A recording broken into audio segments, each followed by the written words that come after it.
Intraday. Oh, Yeah. wow. So just from like 6:30 to like 9, training every day. What instrument? Like S&P 500, let's say? S&P 500. Intraday. Well, I'm gonna Futures? primarily do futures. I'm gonna Nice. start with that's what I'm doing right now. My options classes is in January. There's the second week in January, and then I'm also taking a class called Strategic Investor, or they used to call it Proactive Investor, Uh-huh. which is more geared towards long-term retirement growth. So that they teach you how to leverage options to create like bond ladders, that sort of thing. Okay. Yeah, that's a lot of textbook stuff. Yeah, For it's all and then I want to mix it up with like learning what you guys are doing. I don't know what I'm doing in here. I'm just kind of. I'm kidding. Well, you've got a pretty good track record from what I hear. So intraday, and then so this is an intraday chart, right? I think Online Trading Academy. I mean, everywhere they'll probably teach you this, but they'll teach you to trade the first 2 hours a day, last 2 hours a day. Yeah, the rest in the middle is just kind of sideways. Yeah, exactly. Yeah. Exactly. And they teach like swing trading, ideas, that sort of. Yeah. Be in it a little bit longer. And then if you're trading like penny stocks on the short side, then it'd be, let's see if we could find like a nice penny stock to short, or to consider to short. I'm not saying we're gonna short, but it'd be something like this right here, right? And then this is a market cap. Oh, this is too small. This is too small. So. So you want like really a big volatile stock with a lot of trading is a zero It really depends. There's so many different scenarios, right? So this is a penny stock right here, and if you go out to the daily, so this would be a short bias, right? Because majority of the trend line's down. If you zoom out, you see that everything's kind of down. It's at 5 million market cap. Yeah. Price to book. I mean, valuations don't really matter. This is software, but again, valuations doesn't matter. It's more technical based, I feel. And then you could go intraday, because what I know is that the vast majority of this, if you go to the weekly, it's been in a decline, right? And then we had a sudden spike in volume right here. So typically something like this, if it quadruples or whatever, 60 cents to $1.20, it's most likely to go down. So you could get in there, and if you have the right broker, you could short these securities. And so if you were to short these securities, from an intraday perspective, you would look, well, at least for me, I would look for breakdowns. Let's go to 3 minute. So this is now intraday, right? From 10 a.m., well, it should be 7 a.m., 6 a.m., all the way till close right here, right? So I'd be looking for, if I were to draw over it, let's say it's spiked right here. This is the open. So this is 3 minutes, right? Let me see. Yes, 3 minutes. So the first 5 bars is my 15-minute opening range breakout.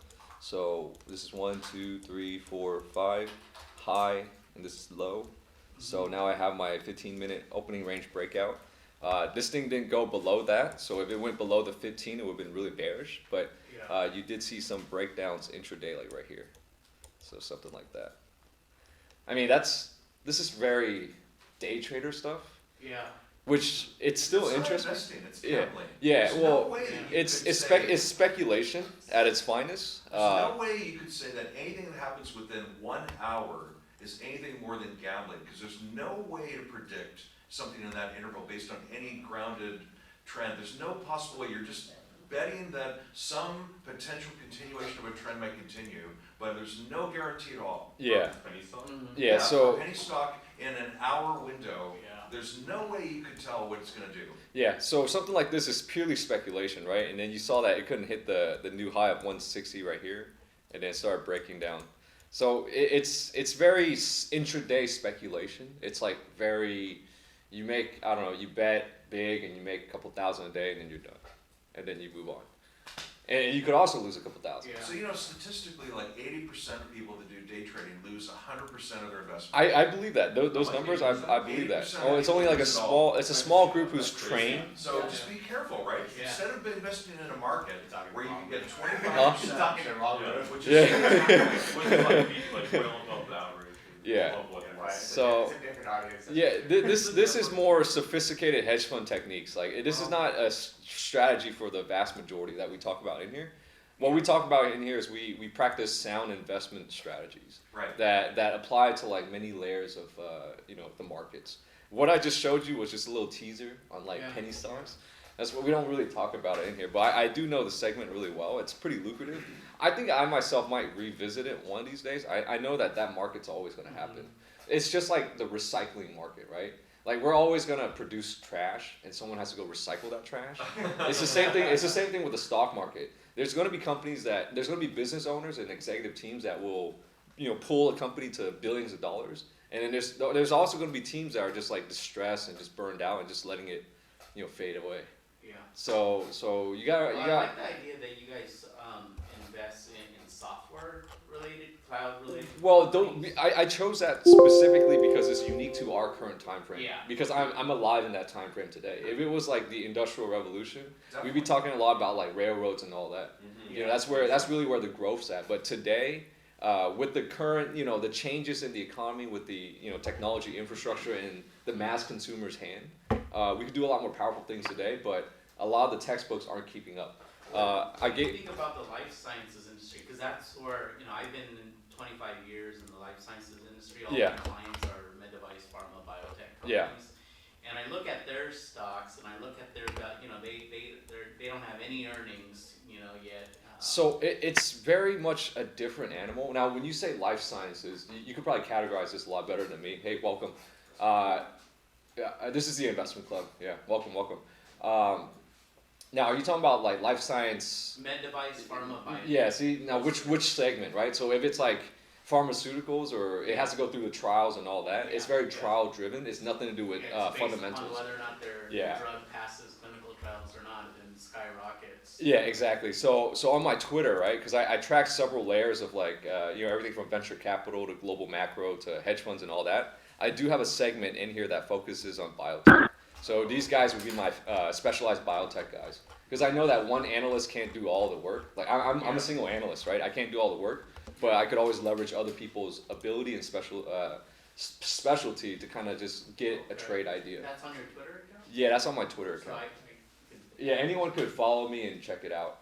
But it's probably best advised that you build your own, because it's like you could get the golden spoon, but you won't appreciate it. If you build your own, you really, really appreciate it. Well, I'm going by the clients that I do business with. Yeah. The only thing is I don't know where the gray line of insider trading crosses. So this is the reason why we focus so much on technology, right? This is the parabolic technology trend line right here, and the issue is that a lot of the world's kind of going this way. So a good example is like the legal system, right? Technology has advanced so much, but the legal system remains constant.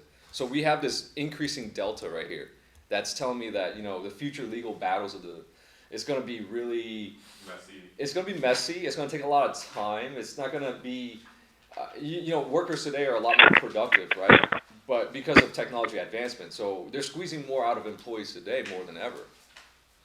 You think about the automation, right? When we talk about automation, it's good for the business because the business makes more money, but the employee's working like 100x harder, potentially, right? It could be easier as well from a marketing automation, but let's say sales automation, they put you on an automatic dialer versus like, the old school of just hand dialing. Now you're more productive, but then you're also, you're doing a lot more work, and they could really control your work these days. So there's a lot of imbalances that I detect. It's not just technology and legal. It's also like real estate prices and so forth. It's endless. But if you really master the understanding of economic frameworks and how it works, you start to see society's loopholes and where you could play, and it's really lucrative if you kind of see it. And the reason why now I'm a big believer that every time we apply regulation, it creates a ton of economic opportunity. Yeah. And a lot of these Forex guys, they historically see that, because when you peg a currency to another currency, you're stopping something that's natural, a stream basically. If you put a stone right in front of a heavy water stream, over time that stone will be smoothed out, right? Yeah. So until at one point it'll probably break or something. I don't know. But it's the same thing with the financial markets. I guess the greatest example that I read this year was Kyle Bass. you know, if you know Kyle Bass, he's a hedge fund manager who's shorting Hong Kong right now. I haven't checked that trade. So he's a forex trader. He's a global macro trader. So I don't know what instruments he's playing, but let's see what the Hang Seng index looks like. It's probably up. Yeah, it's like spiking up. But he basically called it short, like somewhere over here. But his concept, or I think he was actually short the real estate market. Now I don't know what instrument he did, but he probably went into some national broker dealer like Goldman Sachs and say, hey, I want to make this trade, but can you find someone to take the other side of the bet? Because it's like you could artificially, if you know finance well, you could artificially create any type of trade. Yeah. So if you read his report on this really cool trade idea, basically what happened was that Hong Kong is the specific geographic area that he's betting on the short side, so making money on the downside. What happened was two nations performing monetary policy, basically meaning two nations printing money. So what happened was Hong Kong pegged its currency to the dollar. And so in 2008, when we had a recession, the US printed money. Yeah. Because it's pegged to the dollar, the Hong Kong dollar is pegged to the US dollar, it gave stimulus to Hong Kong. So that caused Hong Kong real estate prices to go up. At the same time, the other major nation of the world, China, was printing money in their economy. And so all the other Chinese people were trying to take the money out, so they invested into Hong Kong once more. So his report was talking about the double stimulus from double sovereigns into one location. Wow. And that's why Hong Kong had the highest real estate prices in the world. Yeah. Right? So he saw that symmetry, and now he's betting against it. So this was during the time of like the peak of the protest, probably. So very fascinating bet if you think about it. We could just discuss this. How does it help Hong Kong when Hong Kong would have limited reserves of US dollars? They can't print it. If we print it, whatever they have will go down in value, isn't it? So they pegged it to the dollar, and you're saying Let's say they have $100 and we increase the supply from say 200%, we double it. So technically their value went down 50%.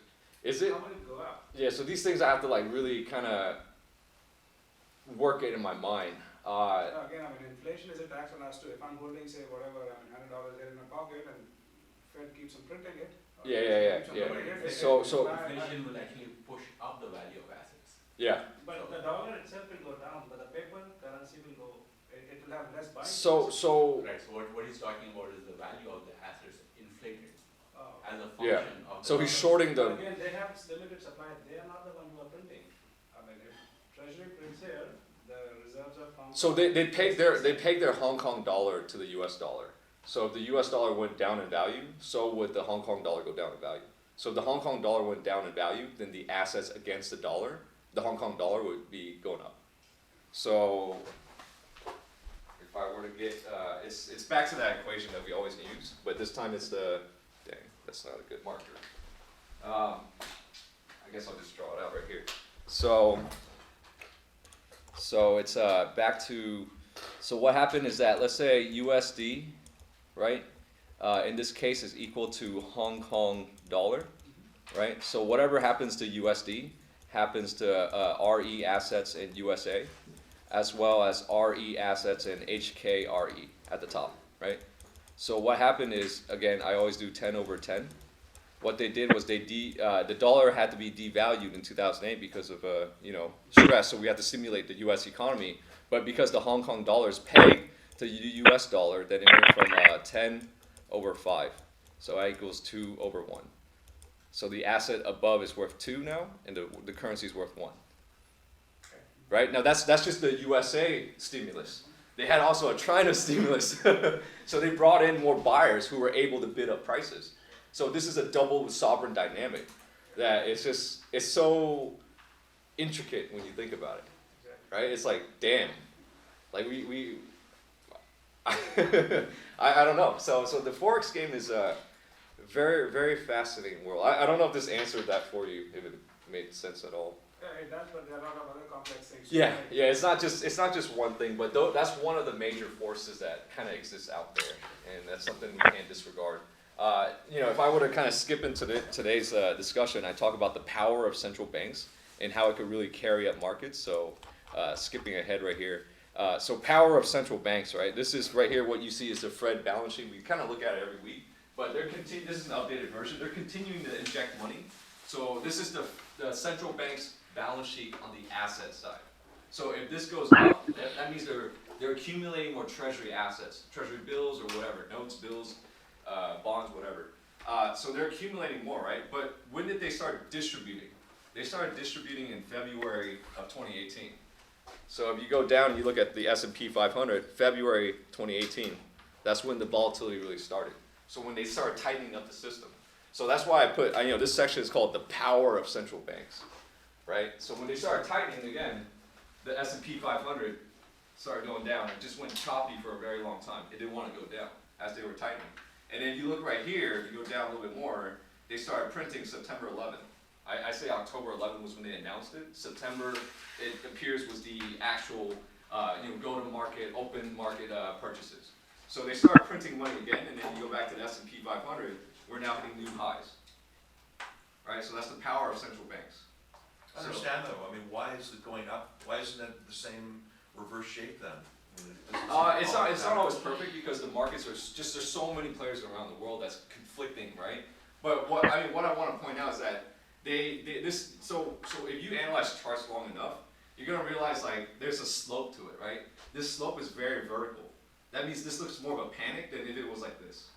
You see what I mean? I don't get it. I mean, January through, the market went just like this, and that market went down and up. I mean, so how does it have anything to do with it?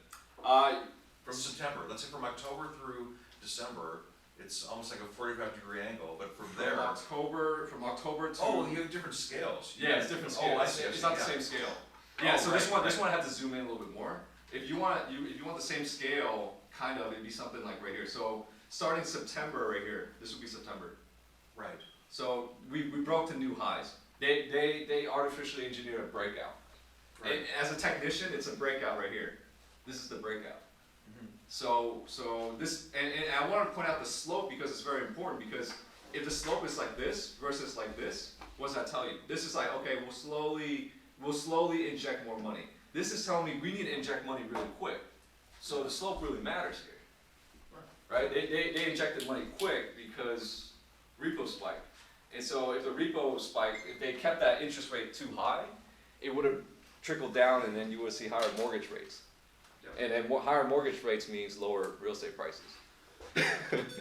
That's because you have to remember the dynamic, right? It's as simple as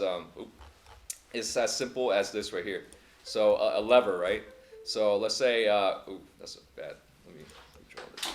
So the lever dynamic is if let's say these are rates, right? And then this is price, or should I do dollar sign? Right? This is price, so if rates go up, then prices go down. So we had a repo spike, and that was a really big spike in rates. If they held the markets and didn't do anything about it, they didn't inject money to get the rates to go lower, we would have experienced a lot of volatility. So again, the slope of this really matters. Yeah. The game's just kind of getting cornered, if that makes sense. Like you print money over time, and it trickles down to every asset class. And now, institutional investors are looking for pockets in the markets that just have upside. What will happen if you keep on printing more and more money? Yeah. And it So- goes above the previous level? So at this rate, they're actually saying it's going to go higher. So this is extremely good for gold. It's extremely good for real assets. So we're in a situation today where stock markets are going higher, but that's because of money printing. But it's also devaluing the base, right? Remember, there's a front end visual and the back end visual. The front end is like, we'll lower interest rates. But the back end is we'll devalue the money by adding more supply. Right. I'll give you an example, I guess, if this might make sense. Like, think about the Apple iPhone. The Apple iPhone is such an amazing example of like devaluation, right? Have you heard of, so you know how, so money, right? We could devalue money, so we'll engineer the back end to take your money away. It's a hidden tax. Well, Apple could do the same thing. By their back end is really engineering the products to be cheaper, but charge the same price, right? So remember this: if let's say the cost of the iPhone is constant, and the price goes up, price of the iPhone goes up, the cost to make is constant. But what's happening right now is that they're reducing the cost and increasing the price, so their margins are expanding. It's not really like this, where this is constant, the expense is constant. It's actually reducing, and they're also increasing the price. That's what every enterprise wants to do anyway, right? That's what? Every enterprise wants to do. That's what every enterprise wants to do, but for Apple, it's becoming increasingly unsustainable. And so my perception of their hardware, it's actually, I mean, if the new iPhone 4, I don't have it, I have the one before that, but the new iPhone, not 4, but iPhone 11, it's like plastic on the back. Yeah, I don't, yeah, but then they the way they talk about it is like, you know, water resistant, powerful, durable plastic. It's all marketing, right? Marketing is the, you know, because it's different when it comes to consumers than producers, right? Let's say I'm more producer oriented, meaning I'm more asset driven and or I'm more asset centric and revenue centric, versus a consumer is more expense centric and liability centric. So how do you fool a consumer? Hey, you know, check out the beautiful look of the iPhone in the Apple Store. Come in and enjoy this experience, right? But when you bring it to a producer, it's like, how much did it cost you to make that plastic on the back? Why are you charging me this much margin? So that's the difference right there. The vast majority I notice is like 90% is consumer oriented, meaning 90%, it appears that way.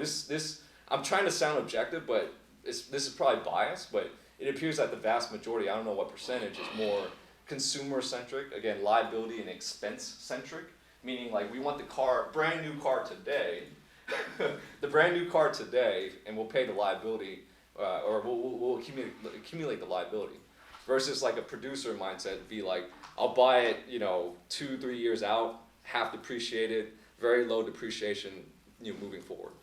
So that's really the difference. So Apple's pretty good at marketing, by the way. I got to be Santa Claus this week, 2 days for I saw that, man. I saw it. You So said you would not believe how many 5-year-olds want an iPhone 10. I'm not kidding. I'm not kidding.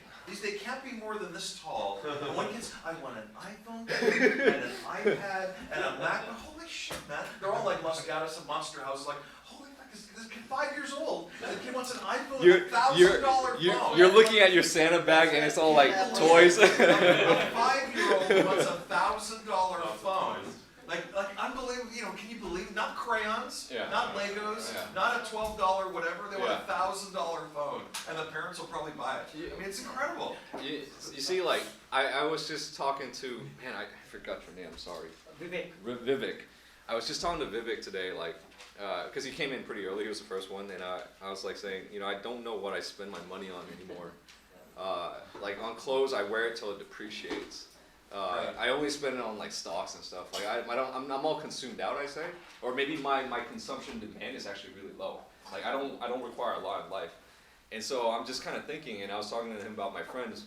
My friends today a lot of their lifestyle is very, to me, I perceive it as very expense centric, right? They prefer to, you know, get drunk on a Friday night. I'm not a big drinker. Well, I don't really drink, but it's just starting to see the difference, and me seeing that the vast majority likes to live on that side, you know. But for me, it's like every week I actually enjoy coming in here and talking more about the producer side. So this is part of my joy. this is my leisure right here. So that's why I prefer it to be free, because I'm coming in not thinking like, oh, they're gonna pay me, but I'm coming in because this is who I authentically, genuinely want to be in the moment, or reinforce my skill set, right? So my personal goal is to be a world-class investor. It sounds really big, but you can't get there without practice. So I love practicing this concept, but it also really it influences your way of life as well, like the way you perceive things. I would argue, you know, Ray Dalio is pretty famous for saying this, but he says that the vast majority are not. He believes he's a hyper realist, meaning he sees the complete reality of like the numbers and all, but he's not pessimistic or anything about it. He's completely optimistic that, hey, this is the pure reality. Versus like in a consumer's mind, they'll go to a casino, right? You go to a casino and you're like, you know, you're betting dice or whatever. The probability is really poor on your end. But if you're like the producer of the game, the probabilities are great. You would want people to play all day. So if I were to walk into a casino, I wouldn't want to play because I know the numbers, right? So that's just the I don't know, the curse of being on the producer side. When you see the numbers. Speaking of numbers, right, you think about the asymmetry of that transaction, highly asymmetrical, Where it's like, what were your odds, man? Like you think it's 4 to 1, it's like 1 to 100 or something like that. Now that's the casino world. In the real world today, you know, I was listening to Real Vision this week, and I forgot her name, but she basically talked about how, you know, today's I drew it earlier, right? The technological advancements in society, right? So I know it's kind of messy, but it's the line right here. We have this technological advancement in society. It's very parabolic, and a lot of things remain constant. And she's talking about how, you know, people don't really realize the asymmetry of transactions that are happening out there today. You know, someone online say something? Okay. So she was talking about the asymmetry of transactions today, where today, again, cloud titans like Google, Facebook, yes, Amazon, and Apple are deploying, you know, aggressively these home products. They want you to get it for free. I even got a Christmas gift for a Google Home product, because it's to collect your data. It's to harvest your data, she said, right? And if they could get that data, they could really forecast your consumption, basically forecast revenue, right? And so she was explaining that people don't know that, you know, she said that, you know, classical economic law says that people would make a trade or transaction where the perceived transaction values of 1 to 1. But I know it's never 1 to 1. It's always like 1.2 to 1.1, something like that. There's always a spread. But the issue today is that not many people are technology savvy. And so me being in Silicon Valley, I have to grow this investment club more towards software, because there's just so much, software is just going like this. It's creating a huge spread where now I truly believe, and you see it reflected in executive incomes, their salaries and bonuses and options, that it's really a 1 to 100 transaction, and it's happening every day. When you buy a Google Home product and you use it, Google might be giving it to you for like, hey, $20, $10, $1 for hardware. They want to deploy that hardware, because if enough people have the hardware like the iPhone, then now it's a play of the operating system. Absolutely. That's the big game right there. Absolutely. That's why something like a Tesla, now I'm starting to see the vision, because the way, so for me, I have to be humbled by the markets too. From a fundamental perspective, Tesla looks really scary. But from now thinking about the future of technology, is that a bigger force than the fundamentals here? The fundamentals look really bad, but the technological forces look pretty big too, right? Meaning if he could successfully deploy every person with a piece of hardware that they truly like, at the end of the day, it's truly a software game. It's not a hardware game. Hardware initially, to get you infatuated with the hardware, but to use the software is the goal. Because that's when you dominate the operating system, you're the next Microsoft. And that's $1 trillion company. Subscription. Yeah, exactly, right? And so I saw, so I was on social media, and I was just like, you know, consuming social media content, because I want to see how consumers get, I get sucked in too. But this person was like, oh, I just gifted my husband, you know, a Tesla or something. Not a Tesla, but like a Tesla shirt or something. And he's so in love with Tesla. Like I know you work at Tesla. He's got a Tesla sweater, a Tesla prototype car, a Tesla this. People get infatuated with that, or the consumer side. And so I could see it. If we really glorify this piece of hardware like the iPhone, right? Later Tesla could easily decay on the back end, engineer the back end to make it cheaper in quality, but charge a higher price because, hey, you want to play this game or not? Okay, you know, it'd be a great experiment, by the way. Did they give you a Google device? Yeah. One of those two? Yeah, Love Deep from this investment club. I don't know if he's online. He gifted it to me. Actually, I got one from Google for free. They just gave it to me. I don't even know They want to give it to you. But you know how you go to Facebook and if you do a search for Tesla, then suddenly the Tesla ad appears in Facebook, right? All those things. So it'd be really cool. Facebook has these devices too, right? Yeah. So get one of the Facebook devices and then just say to your wife or girlfriend, whatever, just say Tesla 50 times in your house. And see if the Tesla ads start to appear in the Facebook feed. Right? Okay. If it's actually listening to what you're saying in the house too, using that for your ads. So I'm glad you started talking about this, because I saw a tweet this week. So this guy's a hedge fund trader. He manages his own fund. I like to follow people on Twitter, right? Last night, I thought I heard a quote. Last night, my 6-year-old had a question and suggested, "Can we ask Google?" As a visceral reaction that, as a kid, I had nobody to ask about such stuff. I felt awe being alive in the age of when both breadth and access to knowledge have been exponentiated. And it's where our kids start. They're starting at such a higher infrastructure. And I'm starting to like I'm starting to, I wouldn't say reverse engineer, but just drop everything that society has taught me, and now moving forward with no more insecurities. Insecurities in a sense where before I wouldn't do certain things because it's like the mass is like that's not normal, right? But then now I've kind of passed that because the knowledge infrastructure passed the insecurity infrastructure. So or the insecurity line. If I were to draw it out in a chart, what I mean by that is that I feel a lot more confident today because before this is like, let's say this is your emotional insecurity line, and over here is your knowledge line.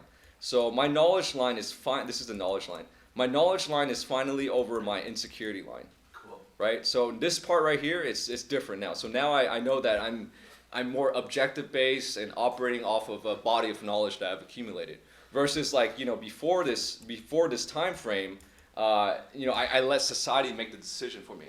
So I think a lot of people from a self-development perspective, if I was like Tony Robbins or Brian Tracy or whatever, a motivational speaker, I'd be the quantitative motivational speaker. Right? Most people are on this side, and your goal is to get on that side. So to get on that side, you gotta increase your knowledge or whatever. So yeah, I think that side finally came out maybe in the last 1.5 years. Yeah, and it's from teaching. It was really funny. 1.5. This investment club has been 3 years. Yeah. So after 1.5 years, the insecurities are removed. Now I just look, objectively at the numbers and make my own decision, right? And so this week I'm gonna show it to you guys, a 1-minute video, and I might as well show it right now. I was listening to a Real Vision interview with a billionaire, and this billionaire is the chairman of a flagship gold miner security. So I'm bullish on gold miners. So this security is Nova Gold. NG is the ticker symbol. We'll skip ahead and just kind of talk about or watch that 1 minute video I recorded because I think it flows well right now with what we were just talking about. So let's see. Right here. So this is the gentleman right here. His name is Thomas Kaplan. He's a billionaire. I think he's worth 1.07, something like that. But he said, our corporate mantra or motto is basically intelligence is commodity, character is currency. Right?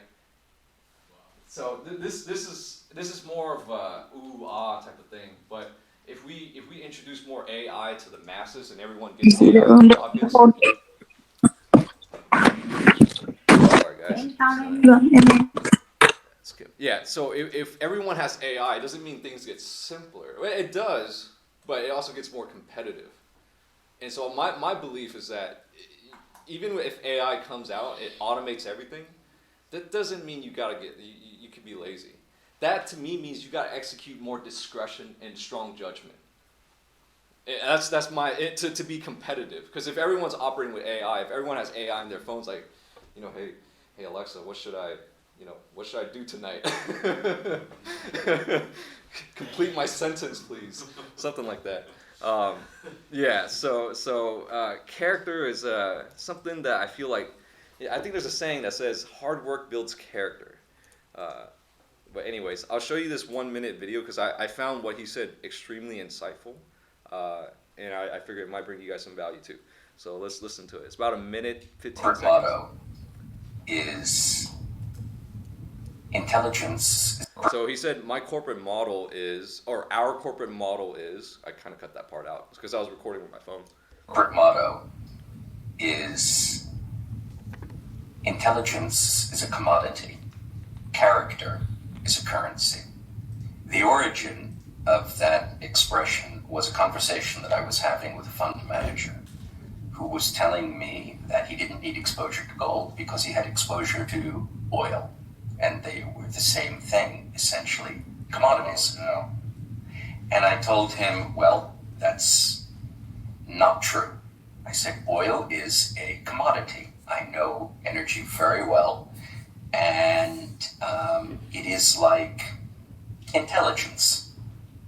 You can buy it, you can sell it. Universities churn out millions of intelligent people every year. And there are other intelligent people who don't go to universities, but the point is that you can buy the most highly rated investment banker or lawyer or accountant. Brilliant people. But you can't buy character. And that, to me, is the difference between oil and gold. Intelligence is plentiful. Gold is truly rare. And that's why they have to be viewed as very, very different items. Did you guys get what he was saying?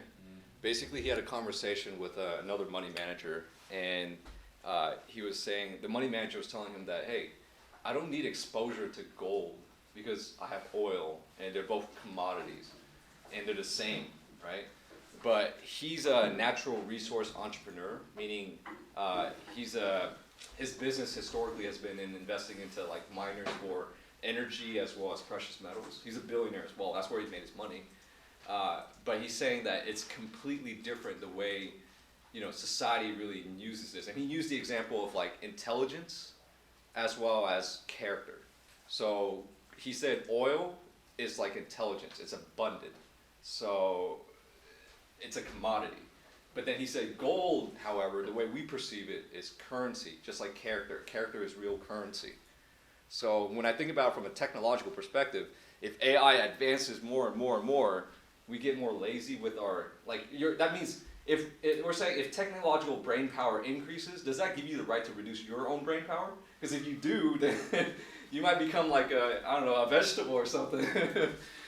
So that my belief is that, well, if we're going to increase the average, you know, the population's average rate of intelligence, then I gotta execute some kind of character on top to be different. You'll become a consumer at the next level rather than being a producer at the next level. Yeah, exactly.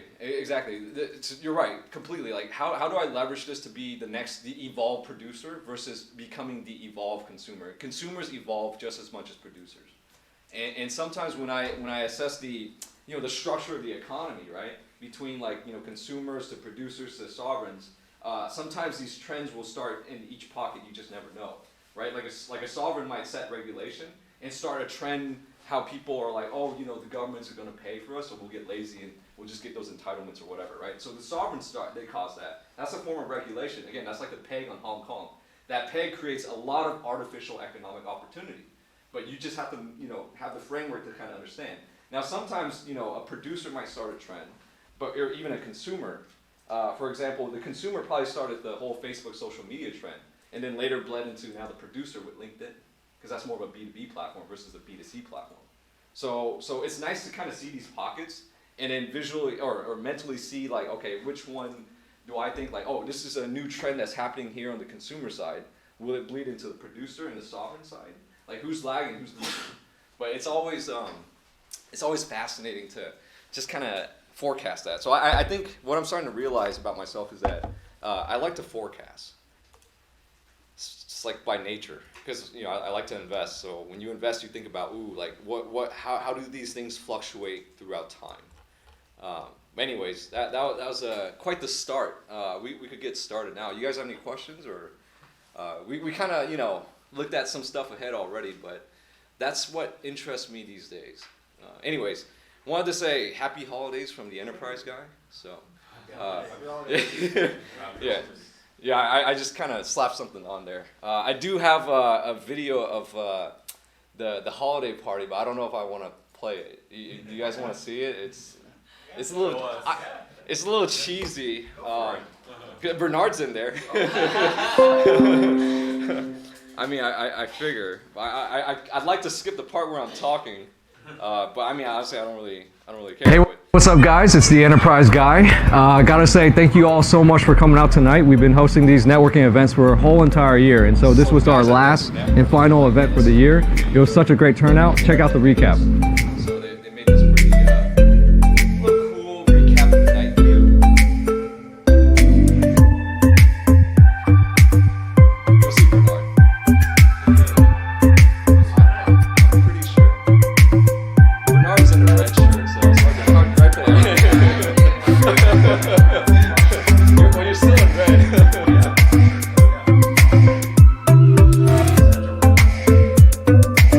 Yeah, these guys did a really good job. So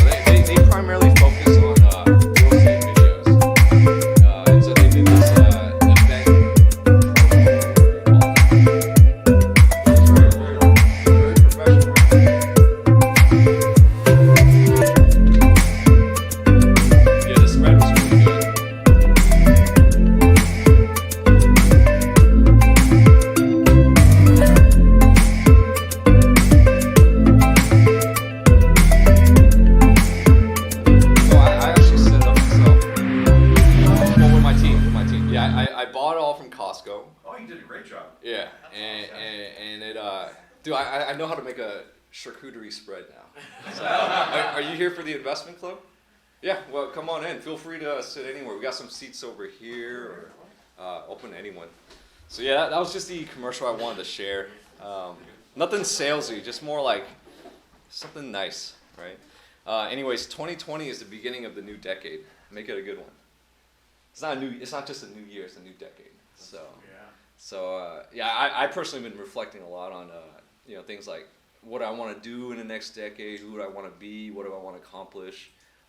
Those are kind of personal things that I do to prepare. I just like doing that. So you guys should think about it too. It's gonna be exciting. Absolutely. Well, you guys already saw this. I read this to you.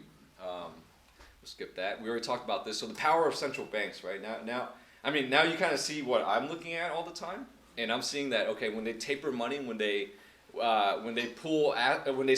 distribute their assets, sell it back, they need to take the money out of the system. Now we can kind of see how the markets respond. So the next time, moving forward for me at least, and maybe for everyone, the next time we see that they start tapering this, which I don't think so. I think it's going to go higher and go above. So I think equity markets, stock markets, going to go a lot higher.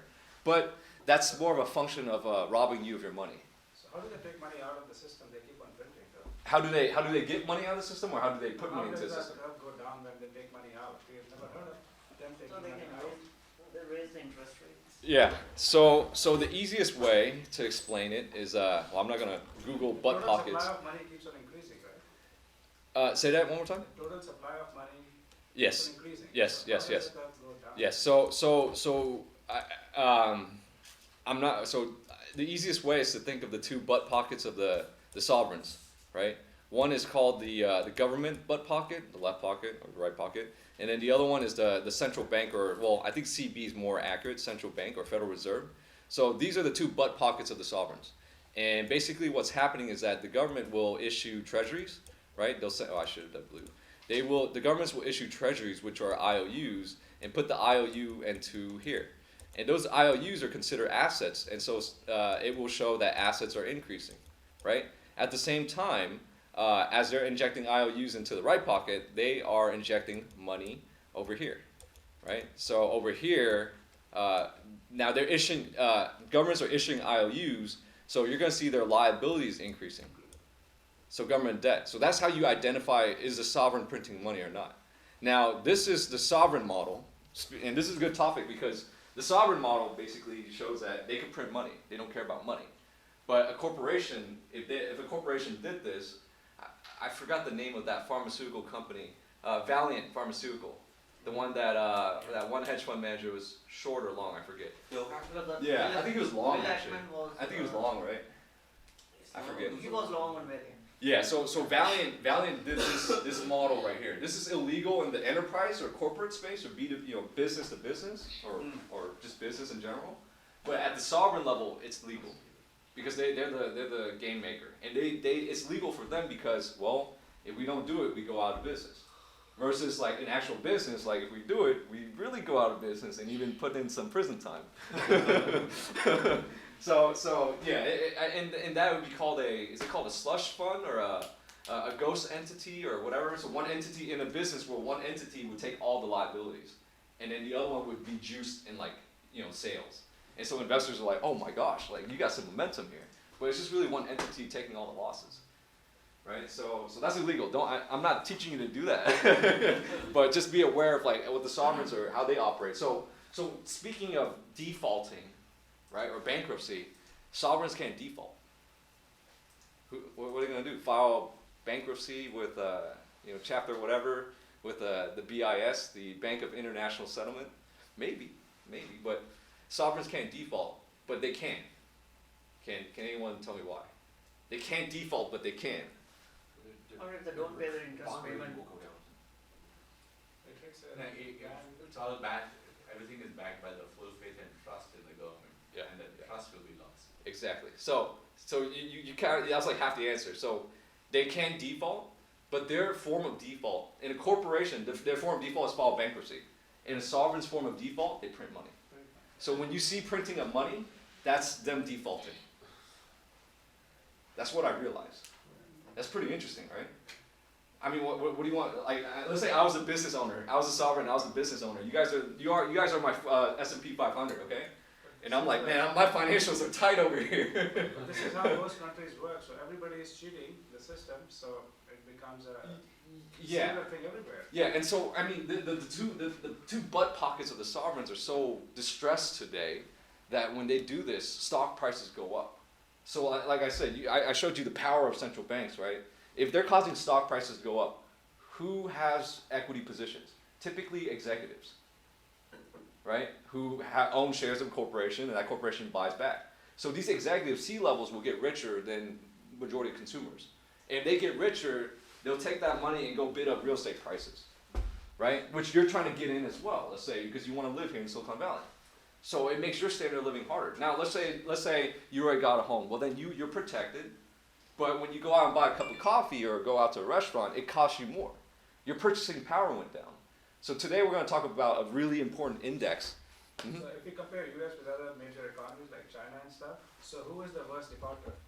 Who's the worst? Yeah. It depends the thing went up again. It depends on the debt to GDP ratio. That's a way to kind of perform some valuations on the sovereigns. But I don't do that. You know, did you know that there are, you know how there's like legal attorneys for corporations? There are sovereign attorneys, right? I mean, there's like small court consumer battle type of attorneys, and then there's like, you know, corporate attorneys, and then there's go to one court for that. Yeah. So there's sovereign attorneys. Like if you just Google it, it's actually pretty interesting. If I were to Google it, right, and then I you know, sovereign attorney, you would see like, oh, we have a track record of you know, White and Case LLP, right? And if you read it real quick, in recent times, for over 30 years, we have helped more than 60 sovereign nations resolve their complex challenges across a range of activities. Isn't that amazing? Right? So, which jurisdiction are you from? Yeah. So, yeah, the patterns of life is actually very fascinating to me. But I know very well that, you know, I chose the name Enterprise Guy because I'm not going to go up to the sovereign level stuff. I'll analyze it, but I'm going to go back to the enterprise level to invest. Because I don't want to go to that level. That's not my level. That's why we can't talk about politics. Okay. Too much. We can't talk about too much. Otherwise your name would have been the POTUS guy? Huh? It'd be the sovereign guy, or I don't know. But yeah, anyways, what was I saying? So going back to the whole concept of money printing, right? I guess it really flows well. I want to skip ahead and introduce this, you know, concept of when they print money, like I said before, I used to think that stocks were going up. They do go up. There are stocks that perform. There's you know, performing stocks, but then there's also, you know, inflation, like stocks that don't perform, but they just have to go up because of the nature of the game. So if you go down right here, I want to skip ahead into, you know, part of the title today in lecture number 145. I want to talk about CPI manipulation, right? And in my gut, I kind of knew about this already, that different pockets in the U.S. had better amounts of inflation, better performance than other pockets. But there was no number that I could find up until this time, right? Because everyone knows, like, oh, if you don't beat 2% every year, or if you beat 2% every year, you're okay. Not in Silicon Valley. Silicon Valley is moving at 13%, at least in the, you know, 5-year average or something like that. So before I show you the numbers, right? Because this is a reflection of real estate or how fast this area moves, and we have the whole nation, the list of the whole nation. So before I show you that, you know, I want to read to you some stuff about why, you know, why is investing important? Because if you don't invest, then it's kind of like you're getting robbed of your money. So this guy, he created an index, what he would call Chapwood Index, right? You could Google as well. I guess I might as well give you the numbers first instead of like you go and look up the numbers. But these are the numbers right here. So this is a better CPI. Now I've done a little bit of research. I haven't done deep research. It was actually sent over to me from someone, you know, a finance person in that respect. And basically, the classic CPI index will say like, oh, over the last 10 years it was like 10% or something like that, or every year is 2%. But this guy actually went above and beyond, saying that the CPI is actually on the government side, meaning that they want to engineer that down so they could pay their employees less because it's an expense on the government. And we'll read some of that stuff. But to show you the specific numbers, right? Performance in our nation. You want to see the 5-year? Let's do the 5-year first, right? The highest one in the last 5-year average was Oakland, 13%, and then next was San Jose, 13%. So if you work in San Jose and Oakland, right? Every year you're gonna be like, hey boss, give me 2% inflation, wage inflation raise, please. But you're losing. But you're still losing. So what the heck, right? This is the reality. So this is how you get robbed. Isn't that insane? Because it's like you're working every year you work, and you're like, hey, 2% please. CPI says 2%. But in my gut, I always knew that it's not like that because local pockets, based off of certain characteristics, like again, 80% of cloud unicorns exist here in Silicon Valley. I know that's going to be a kicker because when they print money at the top, it's going to flow to the rest of the world, and if it's going to flow to the cloud engine, which is here, well, we're going to outperform. So you saw it. The last 5 years, I arranged it from highest to the lowest. That's the Bay Area, right? It's basically the Bay Area. Right? So that's why I'm getting more excited that I have to hit this hunting unicorns market. We have to hunt these unicorns. They're really here.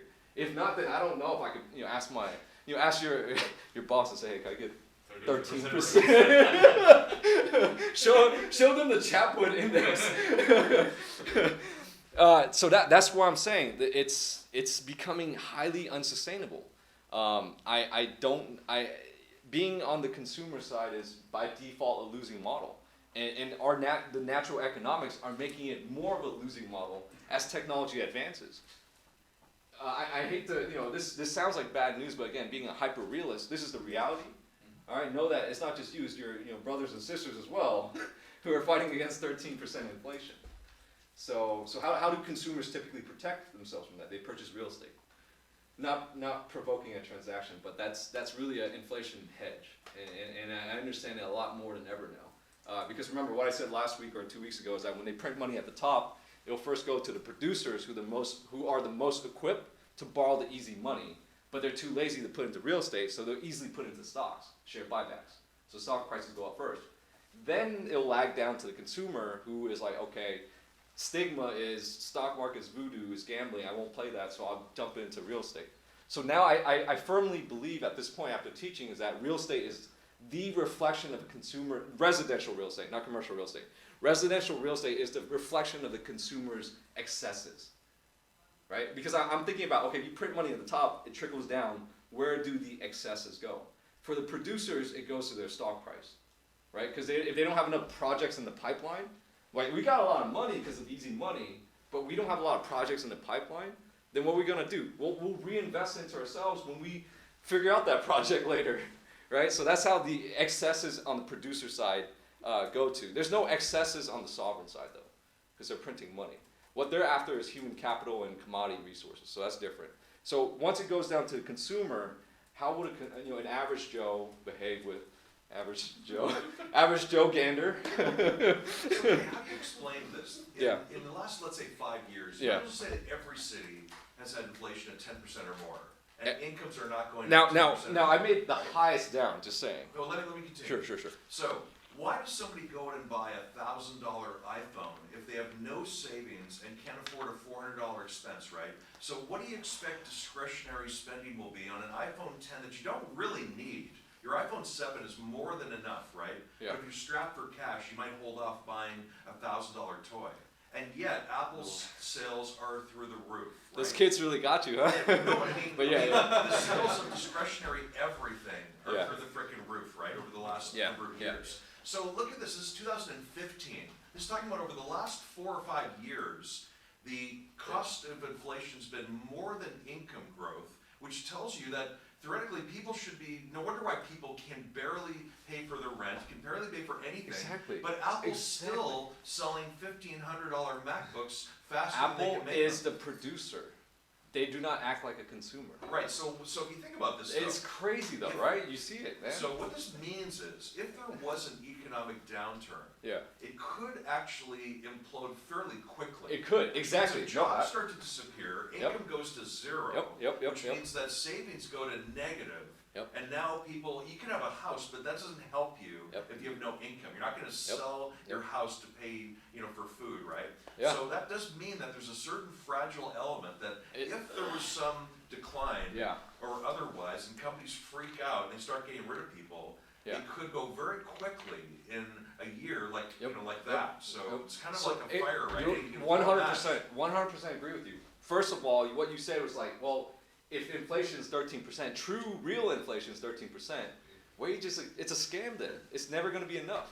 Because every year it's like, oh, we'll give you 2%, 2%, 2%. CPI says 2 to 3%, 2%, 2%. Reality is 13%. Because again, it's a local pocket. So how do you play as an investor? You're smarter as an investor, right? You're like, well, okay, I have to invest first of all because wage inflation is not enough. But I need to invest into assets that will protect me from inflation, especially 13% in Oakland. That's Oakland, man. Right. Oakland, San Jose. This is like, you got like 4 years right here, right? You want to see the first half of 2019? 8 out of 10 is in California. Say again? The top 8 of 10 Yeah. are from California. Yeah. So first half of 2019, I arranged it. Should be there. You go. So first half of 2019, San Jose. Isn't that awesome? Okay. Like on the producer side, it's really awesome. On the investor side, it's really awesome. On the consumer side, it really sucks because it's not. I find this kind of hard to believe. That basically tells you that prices have doubled. Seems too much. Yeah, I don't believe it. I mean, that means that everything has doubled in the No, last 5 years. It's not real estate. It's not real estate. No, but it's overall costs of everything. Exactly. It's a more accurate CPI that he engineered versus like any other versus the government CPI. And we're gonna So dive has into it. everything doubled in the last 4 years? I am Has the paying for price- $5 for a cup of coffee these days. Yeah, but has it doubled? Has it really doubled in 4 years? Gas hasn't doubled. I don't believe that. I find that hard to believe. Mostly, what is the difference in measurement? With the government? Yeah. So again, I believe in this, and I'll tell you why. Because our legal system's outdated. It doesn't take into consideration of the technological advances, right? Same thing with the CPI basket. You can't say the original 1970 or 1800 CPI basket is the same CPI basket today. Our basket of consumption that back then was like what? Versus like, there's an iPhone in this basket today. There's software in this basket today. So he's basically updating the basket to be more with our time. Representative of what people are Exactly. spending. So this could be Right an now. increase in iPhone prices. I believe that, Okay. right? It's So iPhone is a very small expensive, maybe you buy Exactly, it 3 years. exactly. or now 33 years, this is not then real estate. Just saying, this is not real estate. This is just the Yeah, basket of a okay, expensive. consumer price index. Consumer price Right, index, right? Now 13%. You could you could still use this number to put it into real estate and kind of get like, oh, best performing real estate pockets. These pockets right here. That seems Okay, awfully high. I don't But believe it won't be 13%. I'm just saying. I'm just saying the basket is 13%. Then the Somebody general else is rental more than mortgage is, 10% about 1/3 of what people generally make. That's what lenders go by, that's what landlords go by. So, and that rent growth in the Bay Area, same San Jose, Oakland, it has been about 3% a year for the last 5 years. Mhm. So this really seems up. If 33% So- of so your income let- is like only 3, Speaking of the valuation. rest of the things have to really like double or triple in Yeah. the last 5 years So- to nicer numbers. Yeah. So speaking of valuation, it could be, you're talking about rent inflation versus what asset price inflation. Could it be spread around the two? Sorry, I didn't get the question. Yeah. So you're talking about rent inflation Yeah. and then asset price inflation. Right. So we don't know where the excesses will go, Got it. right? It could reflect a little bit in prices and a little bit in rent. But at the end of the day, it's like if real estate's a little bit different, right? Because it's like if it really went 13%, people wouldn't be able to achieve it, and then they'd be like, "This is a rigged game." It's okay. The world's getting to a point where I don't know if you see it, but the biggest players in the world, meaning the richest, the people who have the most assets in the world, they're starting to realize like, okay, if we don't take it easy here and give back, the system's not going to work anymore because it's going to come into question. So if I was like, I cornered the world, right? I am 0.00001% of the world, and I see some social uprise. I'm like, okay, I got to give some money back, man. Right? That's becoming in question today. If you understand the game really well, and you play Monopoly, right? You will know that assets will get cornered, and so governments will come in. It's when the 0.00001% go into politics is when you're in trouble. So I mean, that's the nature of the game. I can't do anything about that. I'm here on ground zero with everyone. But I understand the dynamic, right? And you know, this is where investing has led me. But anyways, let's dissect this index. Let's understand it a little bit better. I'm glad that I kind of provoked you, like saying like 13% is a lot. So let's read what this guy said, and I did the highlights. So let's see. So okay, so this is the guy's name, Ed Batowski. I am tired of observing people commit financial suicide. When I read that, I was like, wow, that is like provocative, but that's true when I think about it today. Because if you don't pay attention to this stuff, you don't have. It's not the way you spend your money; it's the way you earn your money, and the cost of living goes up. You're already performing financial suicide. It's more financial homicide, right? And when you think about it this way, right? It's not really suicide. It's because you don't know someone else is getting you, or the economy is assassinating you. I firmly believe the government gravely underestimates the national rate of inflation. This is his belief. A number also plagued with bias and statistical manipulation. It is universally assumed that the government's rate of inflation, their CPI, is accurate. It simply isn't, in his opinion. This blind acceptance of is one of the main reasons people are reliant on the government entitlement programs that are bankrupting our country. Over 50% of Americans are dependent on the government entitlement programs to get by. Americans that rely on this statistic are falling behind financially more and more every year. Individuals' purchasing power is sinking into quicksand. Okay, that's like wow. And people are unable to maintain their current lifestyle. Salaries and portfolios must increase more than the numbers reported by the CPI, more than the numbers by the Chapwood Index. That is how you keep up. Okay, it's about time someone does something about this tragedy and stands up for the people. That is why we created the Chapwood Index. So the problem is basically a more accurate CPI.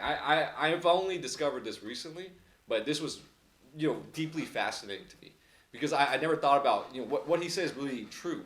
That again, the legal system's outdated. I know that technological advances are quick, but the CPI basket, how are we measuring it, and is it the same measure in today's current time frame?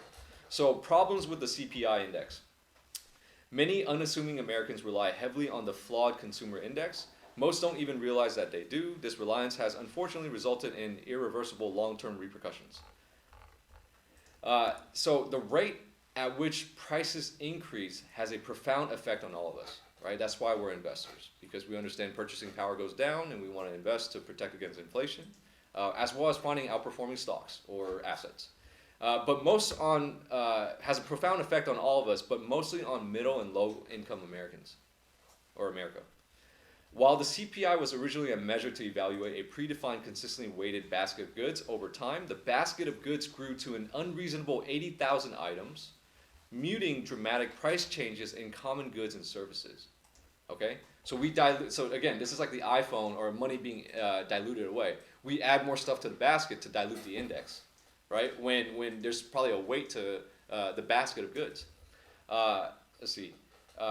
By adding too many layers of complexity in algorithms, you lose the organic, real results in a muddled mix of diluted data. Perhaps more dangerous have been the changes in the way the CPI is calculated. Okay, the changes in the way it's calculated and consistent manipulated to keep government expenditures down and mislead the public with misinformation.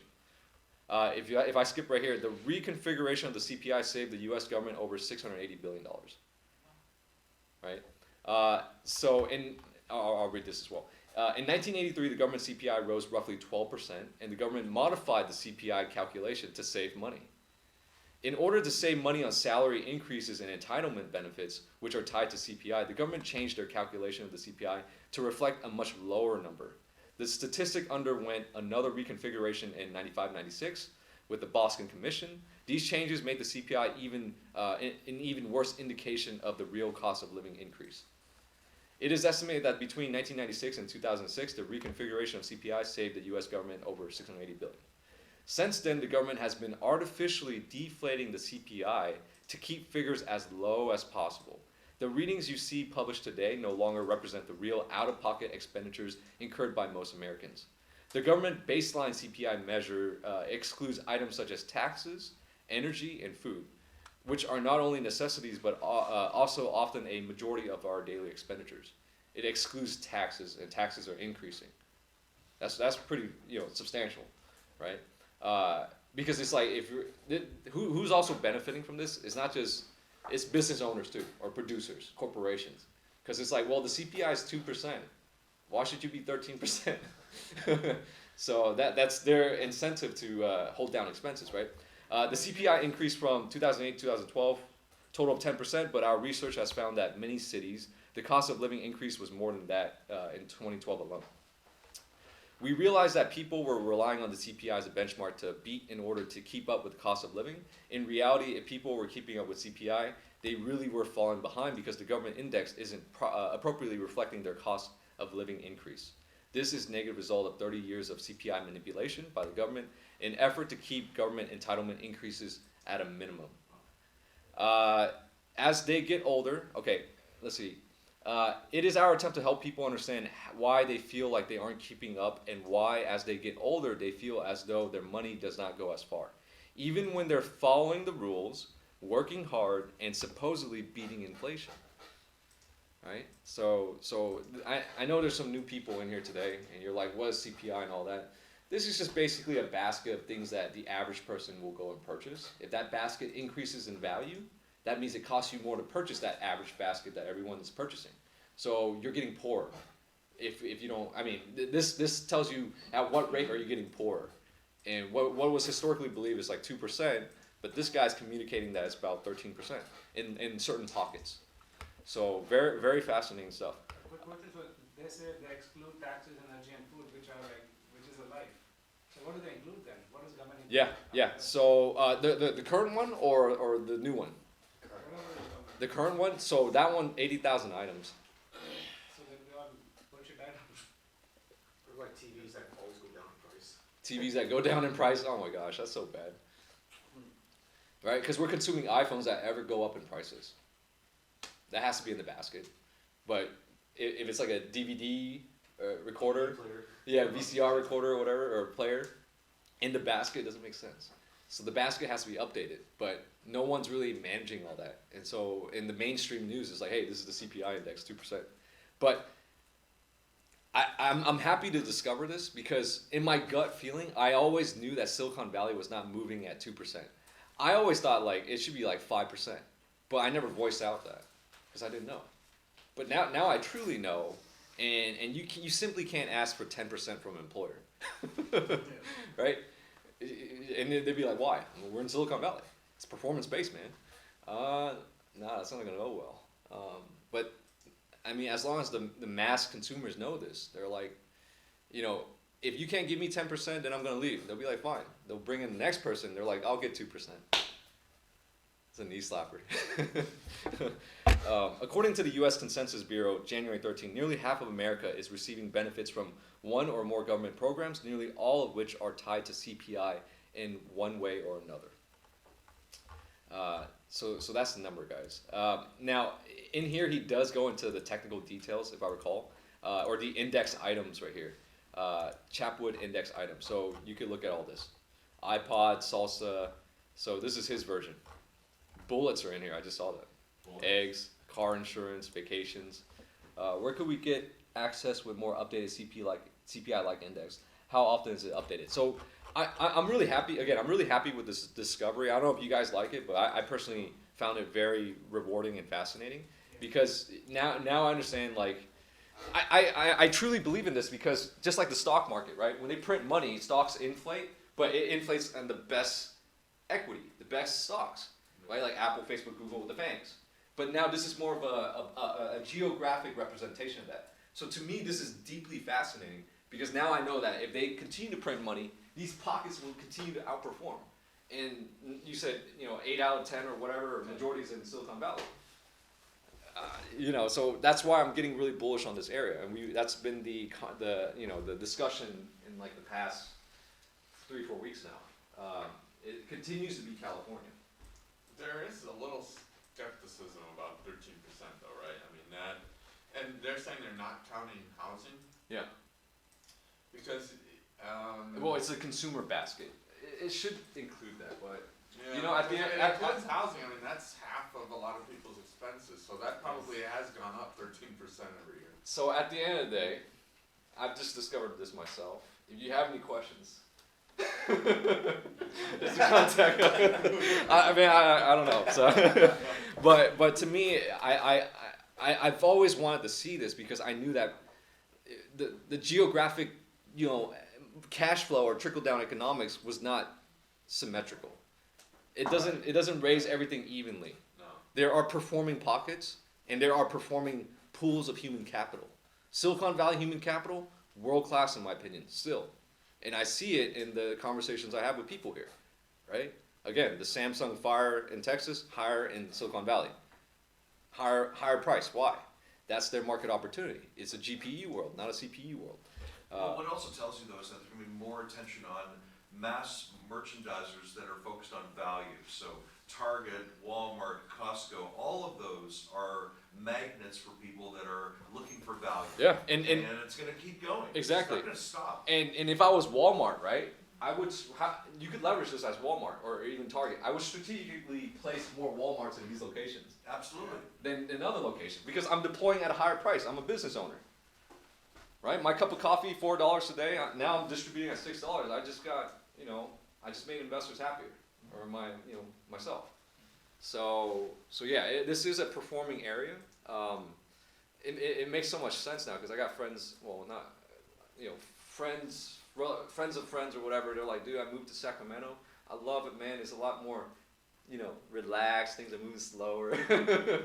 But you see why now, right? Because it's just the nature. But then this is in all, out of all the negativity, the positive is it's creating something out of it, right? There's a lot of synergies. 1 + 1 = 10. But it's going to be, competitive. Hey, Kate, can I ask a question? Sure. So last week of trading comes up the next number of days, right? Yeah. So is anyone aware of any tax laws that changed that might incent people to take losses this year or to defer losses later? Anything changing in 2020 that might suggest a sell-off or people to buy and take profits early or otherwise in 2019? They recently passed a Secure Act. Donuts? But that Thank you. You know what I mean, though? There could be, if the tax rate, for example, if tax rates were going to go up, Yeah. you would take profits now. Yeah. Right? But I don't believe they are, actually. I think the Trump administration is keeping it the same. So like I said, so that's something that I've learned this year, honestly, is that now knowing the financial profile of the governments, I have to improve my tax game.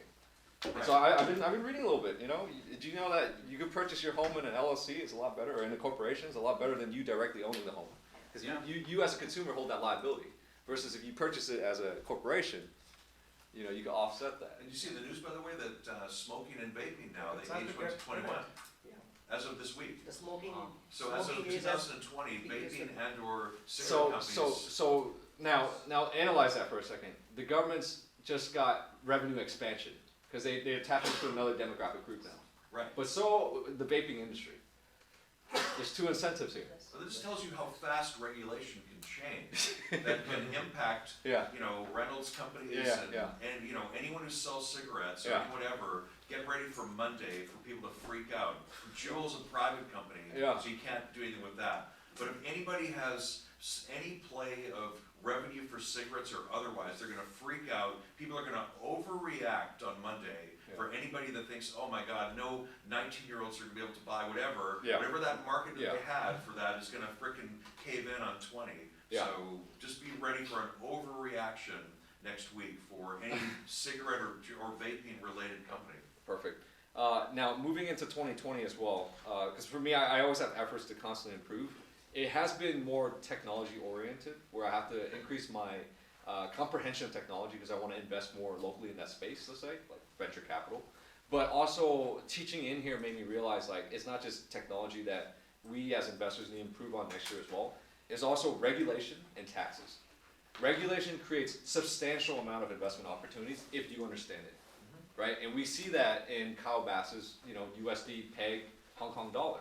That's an example of regulation, how it creates, a pressure cooker, and investors could, profit handsomely if they understood that. The other one, because of my meeting with the commercial real estate developer, saying that 35% of his gains come from tax strategies. I gotta learn taxes too. Now, speaking of that, let's scroll down, and I don't have an updated one, but I wanted to show you guys this today. This is why you have to learn about taxes, because you could probably make you could make 100%, let's say, but you take home like 60%. Don't you want to take home more? So moving forward, I have to, personally for me, I like to learn more about taxes. Probably not so much, maybe on the corporate side, if I operate like a corporation, if I LLC myself and operate as LLC purely, or a corporation. But this chart right here, it's not updated, so I do apologize, but it was the only one that I could find that made any sense from what I'm seeing out there, okay? So at the top of the blue line, you have individual income taxes, okay? And then the green is payroll taxes, and we'll talk about that one. And then the bottom one is corporate income taxes. Unbelievable, right? So if you start a business today, you're in the red. It's not a fair game. It's not a fair game. It's not a fair game, right? And then I know payroll taxes, I was kind of like, what's that? So majority of the time, the payroll taxes is paid, it's supposed to be between employer and employee, but because employee is never equipped, consumers never equipped like producers, it's typically, I saw this chart down here, majority of times the employees take the payroll tax burden compared to employers. Very fascinating, right? So this is the reality, right? Thinking of it as an investor, how do you position yourself? Well, this chart to me, if I were to interpret it, it tells me you need to be on the red line because it's expenses, right? All the lines are expenses. You want to pay, just purely think about it from a quantitative perspective. Take out the emotions. Do you want to be on the blue line, the green line, or the red line? Right. Then why aren't you business owners? That's really the question. If you said red, why aren't you a business owner? So if you're a shareholder, you are on the red line. Exactly. Now, you're an investor.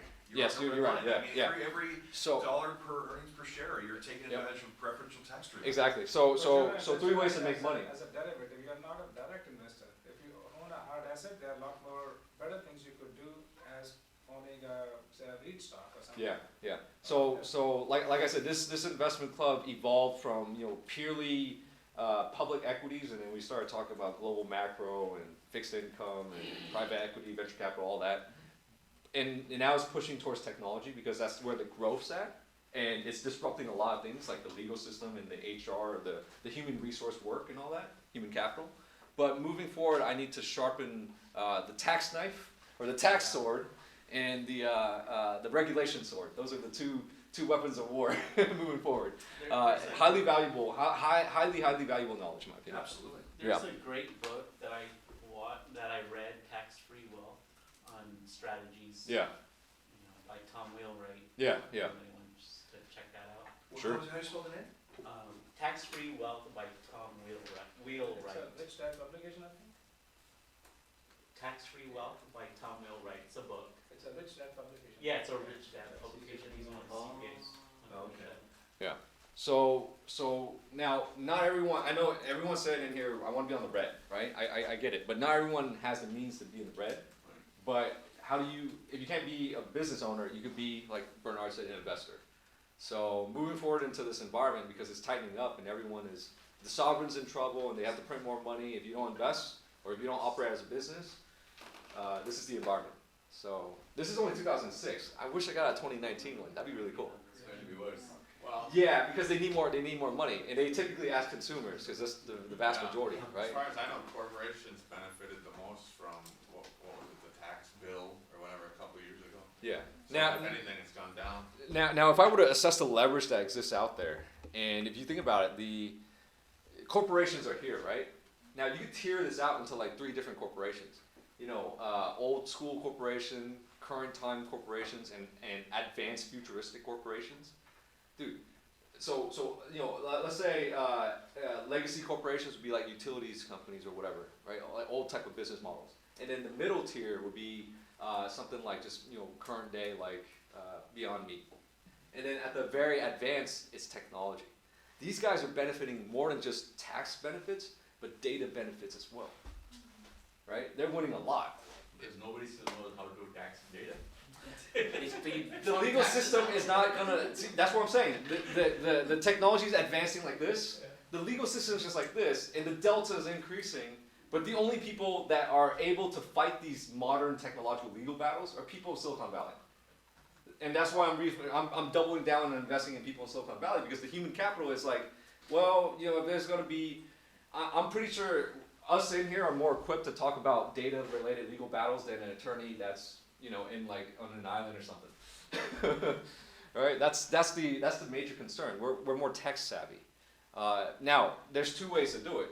One is like, if this pool of people is more tech savvy, do I want to, work towards making a unicorn together, right? Building the next unicorn, because the human resource is here. Software is becoming forever efficient, so there's no need for inventory. We just need a code, and all the coders are here for now. I mean, it's going to be here for decades, I feel. But yeah, the opportunity is massive here in Silicon Valley. So just remember that. You know, not only are these cloud titans like Amazon, Facebook, Google, all that, they're going to get forever more powerful with money printing. Money printing, tax advantages, data leverage, and word of mouth social reputation leverage as well. That's how you create a powerful brand. Yeah, I've learned a lot this year. Right, I've learned that, you know, I started off with leveraging instruments for financial leverage, right? Using something like options for financial leverage. But then I've learned about, you know, I got into technology and realized like there's technological leverage. And then from there, building a network, I realized like, wow, there's also network leverage. So can we combine that network leverage with technology leverage and also use financial leverage? That's a lot of leverage.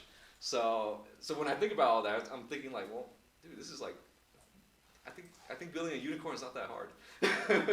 But we'll see. We'll see how things play out. But I think the, like historically, and maybe in the future, when you watch movies like Star Wars or sci-fi, it's always some chase for some planet, right? That's the deep space conquest. But then you go back in history to like the conquistadors of Spain, right? Looking for the next piece of land.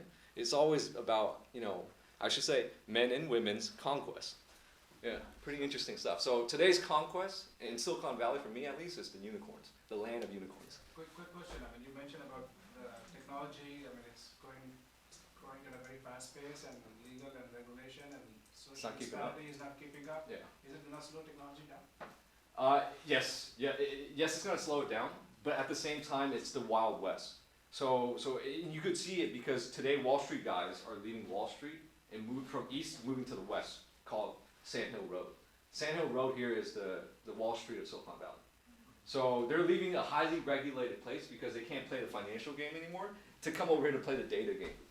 I'm seeing a lot of like financial investment bankers jumping into like tech software roles right now. That's very fascinating to me because again, regulation made the game not so lucrative anymore. I've done the same thing myself. I left Morgan Stanley because there's 2 layers of regulation. And I'm like, you can't get anywhere with this. There's too much technological leverage that everyone in here could benefit by being an individual business owner today. There's technology that exists, communication power, that we never had before in our pockets. Right? Again, I tell people this is leveraging sophisticated data infrastructures and software, several layers of software in our pockets, but everyone's taking it for granted because we prefer to be a consumer versus like producing on a powerful device. So evolve yourself into more of a producer with this device because today your reach is more than ever. Versus like, leveraging like legacy infrastructure, like again, a restaurant on, local parking space, limited parking space. I mean, this investment club is online, offline. There's people online as well, but I don't show them much love because this room is a lot bigger and the in-person dynamic will never change, no matter where technology goes. But yeah, there's a lot of. Another thing I've learned is like if you start a business, right? Don't start an LLC in California. Start an LLC in Delaware. Tax advantage. Again, it's just crazy, right?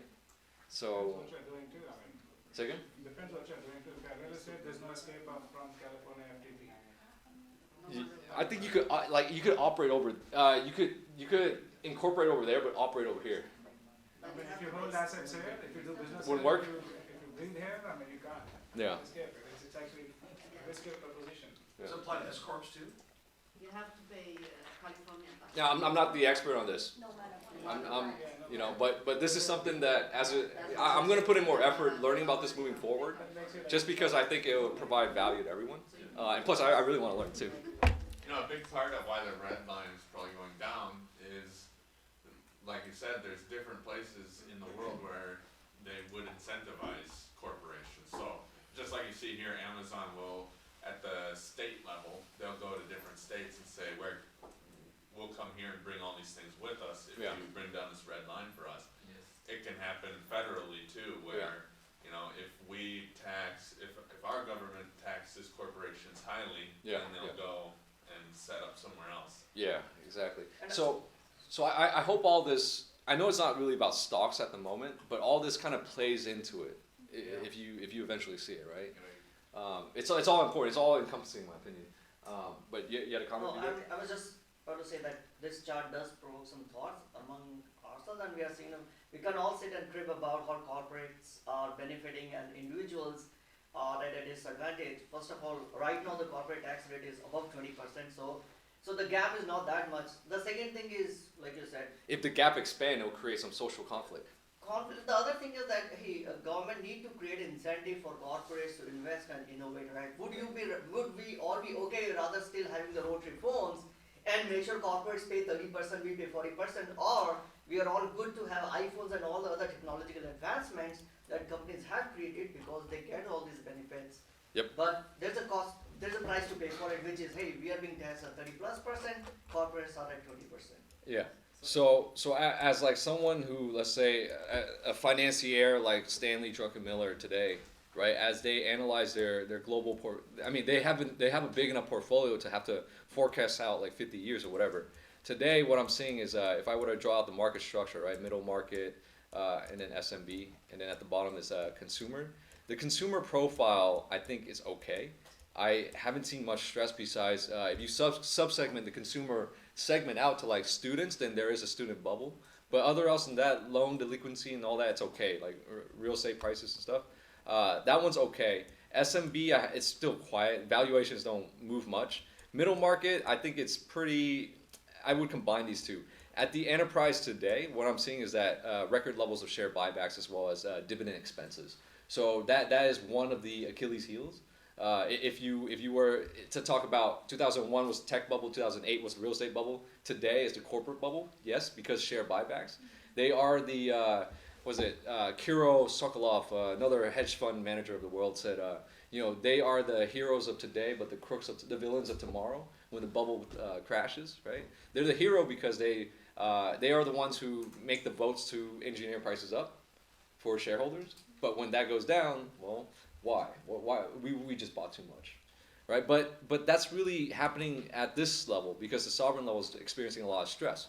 Their financial profile is not good, and so they're printing at a very unprecedented amount in this time frame.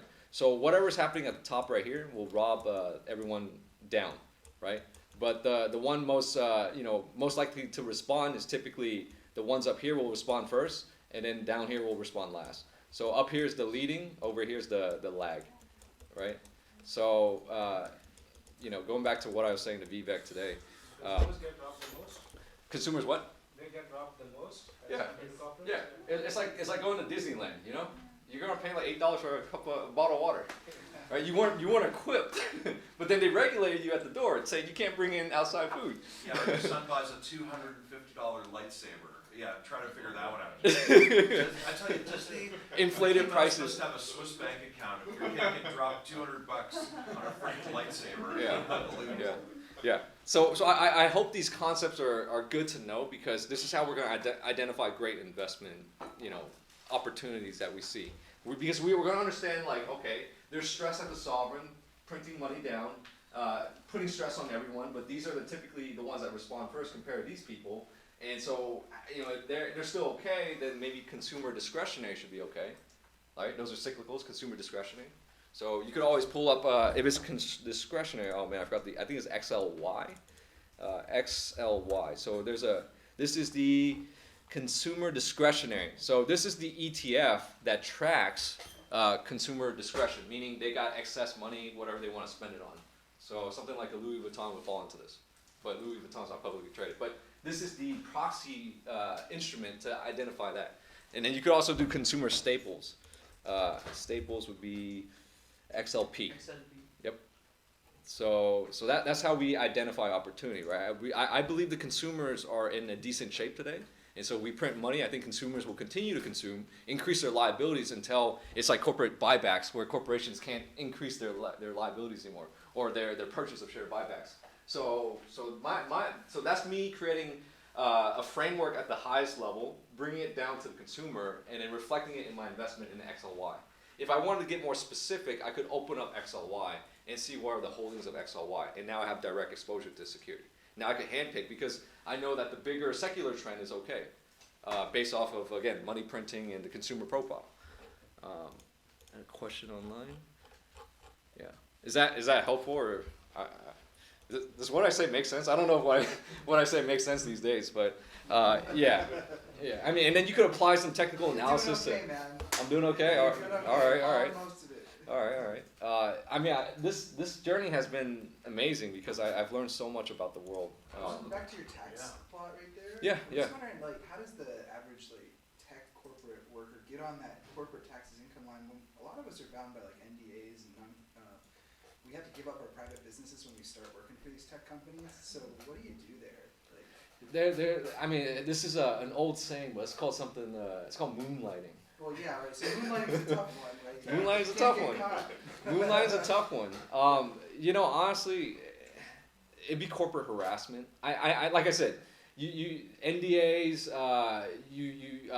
This is why I left Morgan Stanley, because they wouldn't let me operate what I wanted to do, like invest. I would. Okay, if I was here today at Morgan Stanley, we'd talk about estate planning, tax planning, and everything within what they would let me say. Right? But today I can say whatever I want because I'm no longer tied to the industry. But now I have to reposition as an educator. Right? I'm not a money manager. Right? I was licensed up, but I'd rather be an educator at this point and see where it's going to take me. So it's a different path altogether. Can I open up a business as like an Amazon seller or something, just basically not make money on it, but still take advantage of the corporate taxes? Yeah, I don't see why not. But then I don't think you should consult me right now. I'm just asking, is that a strategy? Yeah. I like it, but they have this hobby loss rule. If you show losses 3 years, they're not gonna like you. Oh, okay. Well, I better try to make some money then. So the only time where, let's say, I know you work at Apple, right? So it would look fishy if you did Amazon e-commerce for Apple iPhone companies or something like that. Way clear that Yeah. the So exactly. So if you work for a company, they want you to stay away from their market opportunity. Yeah. Right? If you're chasing their market opportunity, like you're trying to distribute, I don't know, Paul's iPhone, Paul's phone, P phones. Yeah, that's a conflict of interest, what they call it. I mean, dude, contract law is super interesting, but if you take a class on that, you learn it, you start to realize it's not gonna suffice in this technological advancement. So I don't know where it's gonna play out, but this market excites me because there's a difference when you see markets long enough. There are saturated markets, and then there are these scattered markets. These technological advancement. These are sparse markets, I would probably call it. Like, for example, something like let's see if I can draw this out. Something like there's two different markets, and there, if you know this, it applies to stock just as much as a business owner. But in a saturated market, you have to do a different strategy versus like a sparse market or a unsaturated market, right? So in stocks, it seems to be like this. Oops, let me erase that real quick. So in stocks, you would see unsaturated markets, and it would be like this. Right? You ever see charts like that? Because there's not a lot of players, right? But something like an Apple or S&P 500, everyone's playing it, so it's very smoothed out. So this is a reflection of actual real markets as well. So everyone's a realtor, damn it, right? But that title is saturated. And so when I'm getting a cold call saying, hey, are you a realtor? Do you need to place your picture advertisement in front of other people? I'm thinking, no, that's not the strategy because it's saturated. Everyone's already paying. Let them pay because no one's going to pay attention. It's too flooded in noise. So there's a different strategy. You don't say I'm a realtor, or insurance agent, or financial advisor. You say you're the enterprise guy. So you work on a personal brand that sets you exactly. apart from the rest. Exactly. So identify saturation in the market, right? If there's too much competition, go with a different name. But you're doing the same service. But then they're going to ask, why are you called the enterprise guy? it gets their attention. But I'm not really. I mean, I really want to go to the venture capital space. So I'm already playing the sparse market on the left right here, because that market I'm seeing massive opportunity, but no human capital. The human capital that's willing to go tackle that market are typically engineers, but they're not. No one's taking action. It's crazy. Like SK, I think he's probably online, but he's like, "Hey, I want to get my real estate license, become a realtor." He's an engineer from Intel, and I tell him, "Dude, your knowledge in this market right now, it pays you to source these, tech deals that you don't know about, because it's so, again, sparse, unsaturated. It's the mystery, the Wild West." But someone who truly, a market wizard who understands markets, dude, the opportunity is here. I don't know if you hear this, but I bump into enough people to hear that there are some people in the valley here who broker VC deals, and they'll get like $1 million because this VC funded like, I don't know, 50 million or whatever, 100 million, and they get a little fee because they found that startup, but they brought it to this VC. That's a big game right there. Wow. Yeah, but it's not saturated, because how many enterprise guys do you see out there versus like real realtors, right? I kid you not, you go to a networking event, you get like 3, 4, 5, 6 realtor cards. It's way too saturated. So what's the point? Like let those realtors do the marketing. You go counter against the market and do something else. That's just my personal opinion and experience in like dealing with saturated markets. Just like how you could deal with saturated markets in the marketplace. Okay. These days for me, I'm not trying to compete. So I think what I have is more genuine already, and people slowly find out. So I'm moving at a pace where I just want to kind of cruise. Because some people tell me like, hey, why don't you put this stuff on YouTube? I don't know if I want that reach. That might be scary. So you're talking about brokering deals based on like technology speculation and technology investments. So let's say you know a VC and you know an entrepreneur, right? And this entrepreneur is like world class, coming from Amazon, executive, whatever. And he started a group, and they don't have funding yet. And so you find an investor who's investing in that market segment. That market's only here because 80% of the unicorns, the software unicorns, are here. Right. So this is the game to play. But no one, it's too high in one is technological barrier, and two is it's not upfront and easy like the real estate license or realtor, because everyone knows that as a role, right? This is an emerging role. So again, it's like emerging markets. Very, very fascinating. When you're looking at like a hot new company that has a nice product but hasn't really been well technologically evaluated, there's still a lot of hype out there, right, about what software can and can't do. And people think it basically can do everything. Exactly. Right? So, and the thing is, technology is exploding and is creating new business models that no one's tackling because no one knows it, but everyone's pursuing a legacy business model. You could pursue. I'm okay with low margin businesses as long as you have a monopoly. Right, but if it's too saturated, you don't have a monopoly. I would play a different market. Okay. But it's interesting to me that the amount of people I meet at scale with their human capital ability, trying to go and invest in a legacy market, when I know you could do so much more. And so as an entrepreneur, right, I know that they could build a unicorn, but it's just a matter of like, how do I get the infrastructure right? So yeah, the software is increasingly becoming a relationship game. So thinking about where the unicorn might show up, is it going to be another platform industry, like another Amazon? So the way the software market's evolving, if you notice, everything's building off of infrastructures, right? So example I use is last week was PG&E electricity went out, so the business owner couldn't operate because the electricity was the infrastructure. Just like today, we lost electricity. I can't show you the screen. Class is over, guys. But software is kind of evolving to a point where the data centers are already built out, but there's further demand for that. But several layers of software that I try to identify, enterprise software, and what's happening is that it will couple out into pockets. So you have like SAP that dominated the ERP, Oracle that dominated the database management software, Salesforce dominated CRM, and then Microsoft operating the operating system, or even Apple, right? So those are 4 categories. Another person could always create a category killer, but those are 4 existing categories. Now, of those 4, right, I'm seeing MongoDB trying to beat that Oracle model. So that's another one. But at the same time, if you look at the Salesforce App Exchange store, I'm seeing plenty of applications built on top. Something like, is Tableau built on top of Salesforce? Something like that. right? And so it's streamlining to be more specific. And so the next opportunities are getting more specific. Okay, so you're thinking that the next unicorn is going to be really specific. It's not going to be like a platform. Yes, because we're stacking up. It's becoming a pyramid, right? If I were to draw it out, sorry guys, if it's not like about stocks as much. Oh wait, nope, no, that's not what I want to draw. What's happening with software is that, let's say all this is the infrastructure, right? The platform, this one's CRM, right? And then you start having, category blocks of on top of CRM. Keep in mind there's CRM and there's our ERP, right? And then under all this, there's also hardware. So something like network to computing to GPU to storage, right? And then on top of that, it's also real estate too. Like yes, it's commercial real estate, but it's like industrial cooling, industrial heating and all that. And then high level security. These people are booming in business as well, right?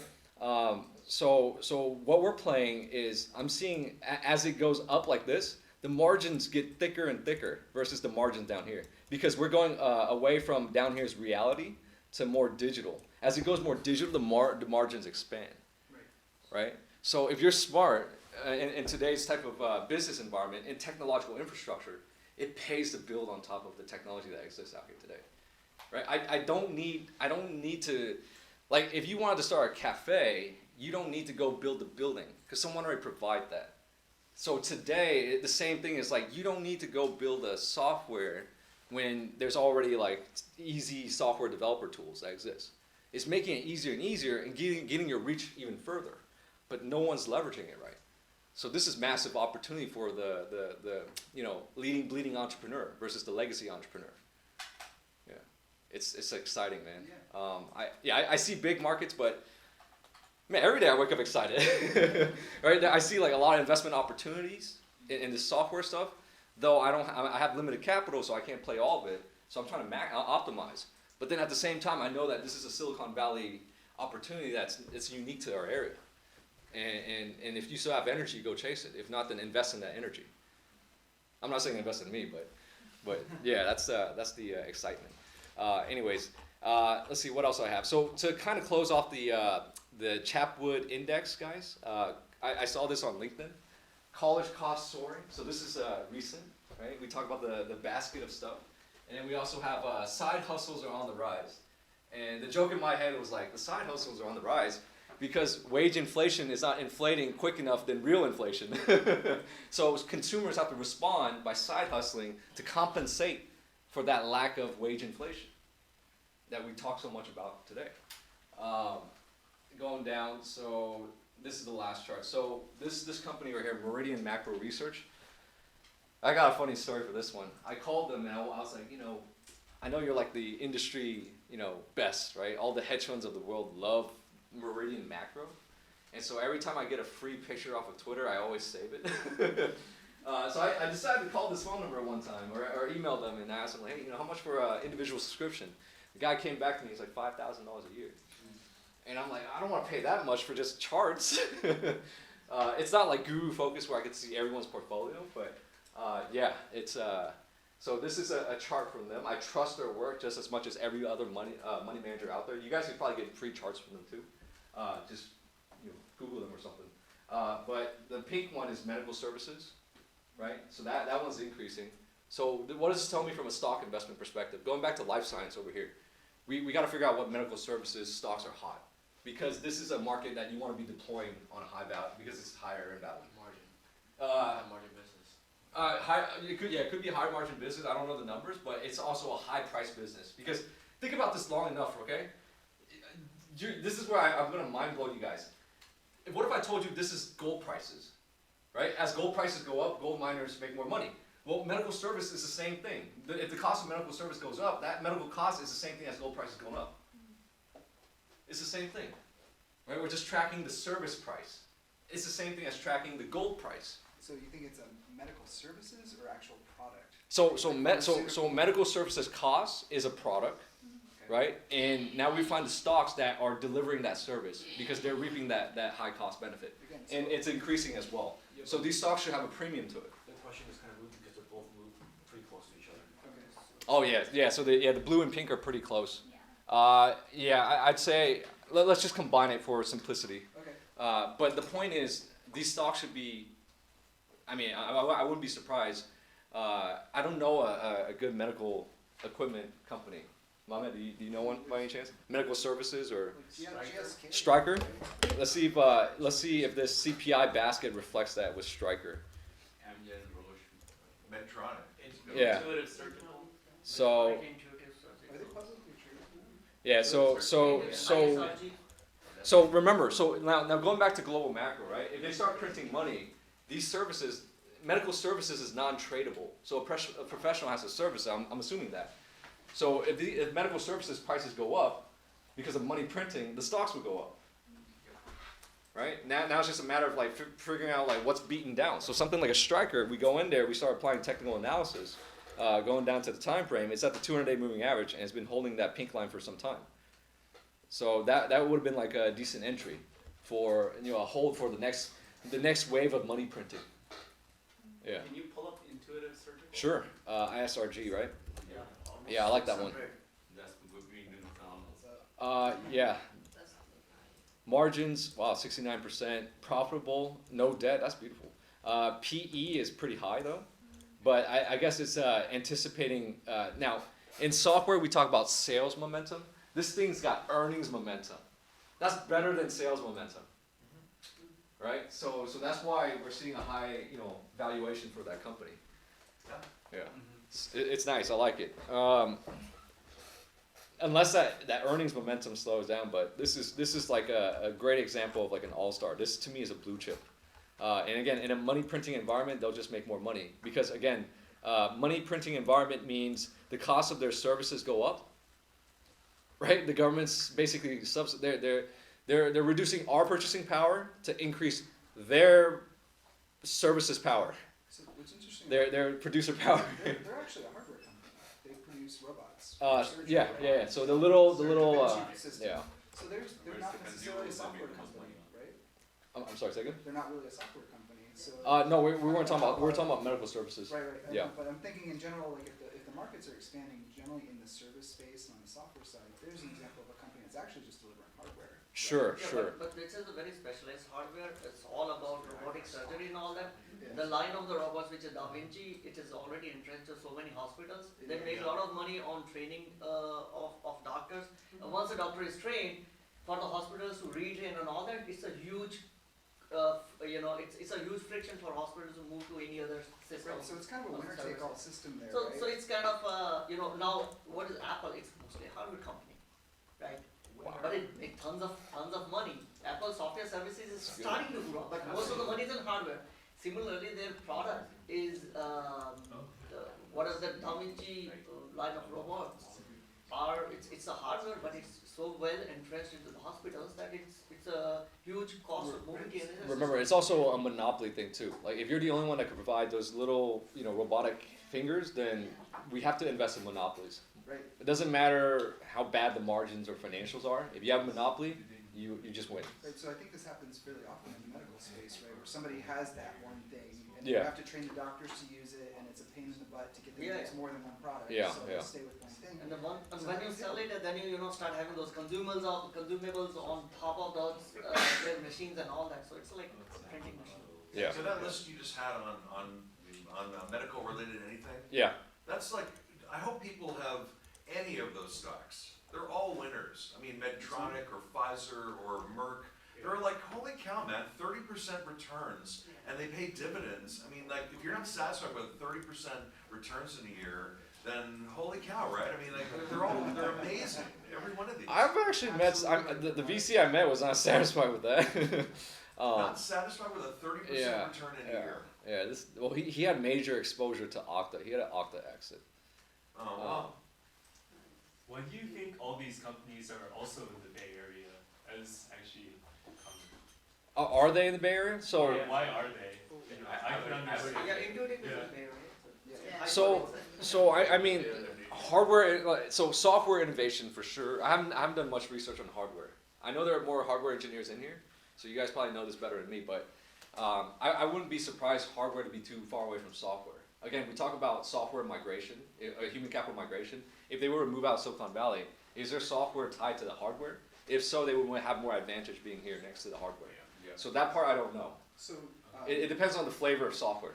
Consumer oriented or more business to business oriented. looking more on like the medicine side, the pharmaceutical side, I mean, gene therapy is coming out. Yeah. That's a thing that's just going to be here in 10 years. So Yeah. that would be a great place to So start. I Very valuable. I met Absolutely. a female VC who focuses on the medical or life sciences industry. It's called Portfolio. You know how portfolios for men.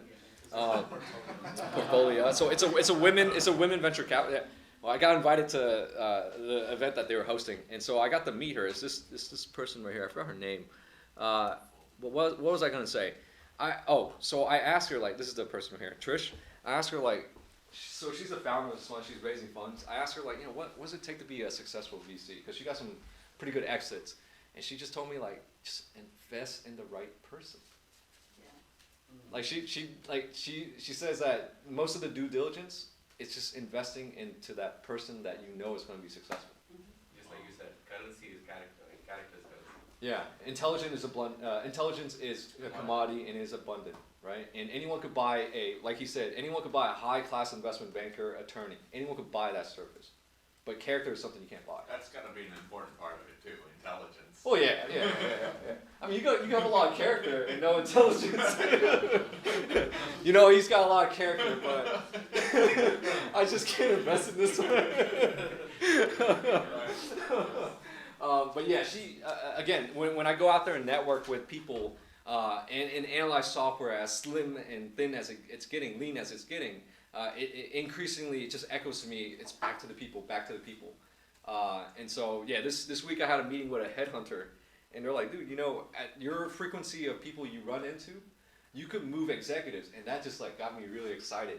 Like, what if I could move someone from ServiceNow into a startup, right? Yeah. And tell them like, hey, this startup has way more upside than ServiceNow because you're in a conversation of equity again. Right. And I'm like, oh my gosh, this is like the role that I've never heard about. But hey, he's like, yeah, you should be a headhunter. Because that plays into building the infrastructure that I'm trying to build for hunting unicorns, right? If I'm going to find the next unicorn in Silicon Valley, I'm thinking about what infrastructures I would need. So human capital is one of them. Human capital, again, talent. So, Kay, what do Pepsi, Oracle, Fidelity, GM, and Progressive all have in common? Say one more time, the list. Pepsi, Oracle, Fidelity, GM, and Progressive. They're all blue chips. All blue chips, all doing incredibly well, Yep. and All profitable. led by Female CEO, right? they all have female CEOs. Oh, that's right. Sorry. Yeah. Some of the biggest ones in the world. Actually, that big one IBM? Boeing too. Big Lockheed too. I mean, it's remarkable how many are now leading some of the most successful companies in the world. Yeah, I'm not surprised, man. I mean, I think it's fair game for everyone. But yeah, I've learned a lot from her. Just to meet someone in person, to hear the way they respond to a question, it's just something you can't get online. Online, you read it, like when you read a text and you think like, they're mad at me. That's the digital one. But anyways, guys, we talked a lot, and I do apologize for maybe not getting to all the material today. So let's do a market update real quick, and this one will be really quick because there's not much to talk about. I do have some interesting charts. So I showed you guys the power of the central banks today, right? Let's talk about some charts. So this was an interesting chart that I saw this week.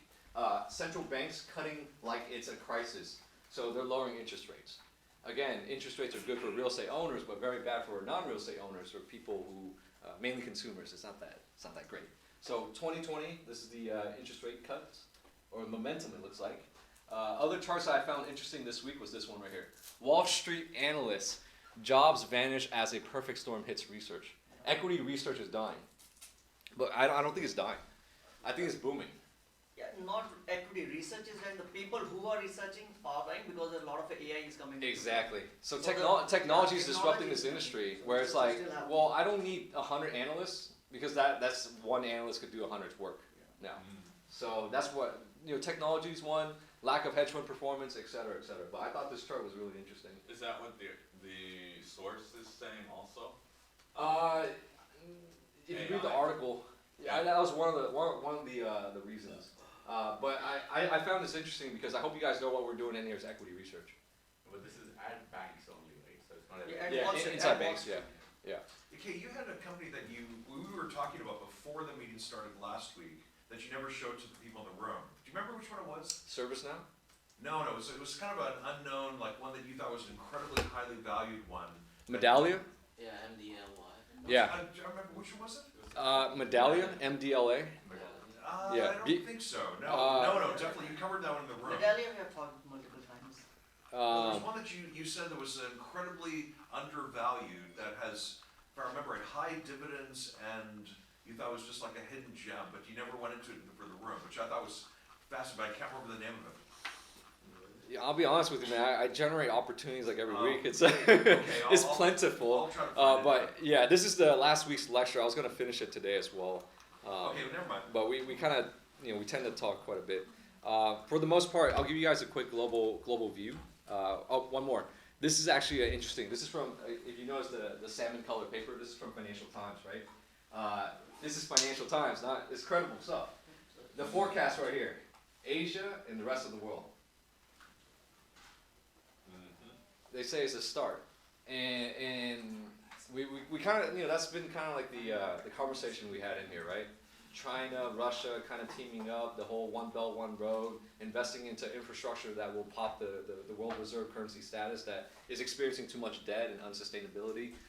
It looks like the momentum's there. We look at hedge fund portfolio managers' portfolio as well, like Stanley Druckenmiller or whoever, Ray Dalio exposed to like 30% plus in emerging markets. Chinese stocks are probably going to be hot right now. I'm looking at Chinese stocks. Baidu is one of them. You gotta look at the politics there, right? I'm looking at sometimes. So this is something I've learned from investing, right? Sometimes regulation will rule. Sometimes economic will rule. In this situation, I think economics will rule. there's a battle though, right? There's always a battle. Yeah. I think the economic forces are so great that regulation won't even.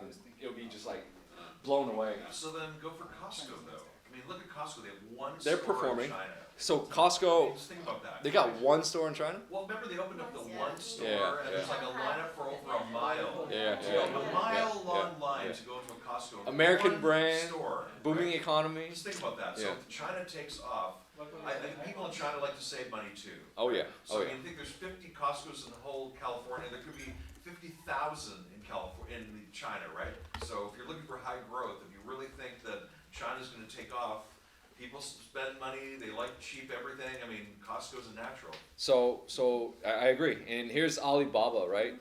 China breaking out to all-time highs. When we get all-time highs, something like this, I won't be surprised this is going to 250. Yeah, because I've been into Chinese stock for some time.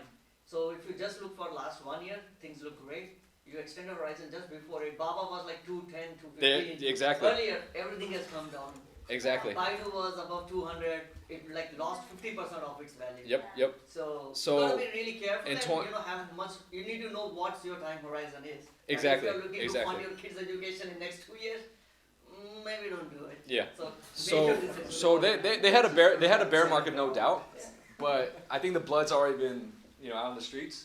But now the money printing's back. Global money printing's back, and typically USD lower in value, really good for emerging markets. So anything that falls into emerging markets, again, Chinese stocks, Alibaba is probably number one, or Tencent's number one. And if you look at Alibaba, this is the FXI, the Chinese A shares, but if you look at Alibaba, the number one, number two stock in China, all-time highs. So this is like a great, it's like a blue chip growth opportunity. You're investing into a blue chip that is experiencing growth. Growth more artificial from the sovereigns. And maybe beat down conditions as well, beat down prices, but Baba's looking good to me. I think this could easily go to 250. That's my Baba is huge.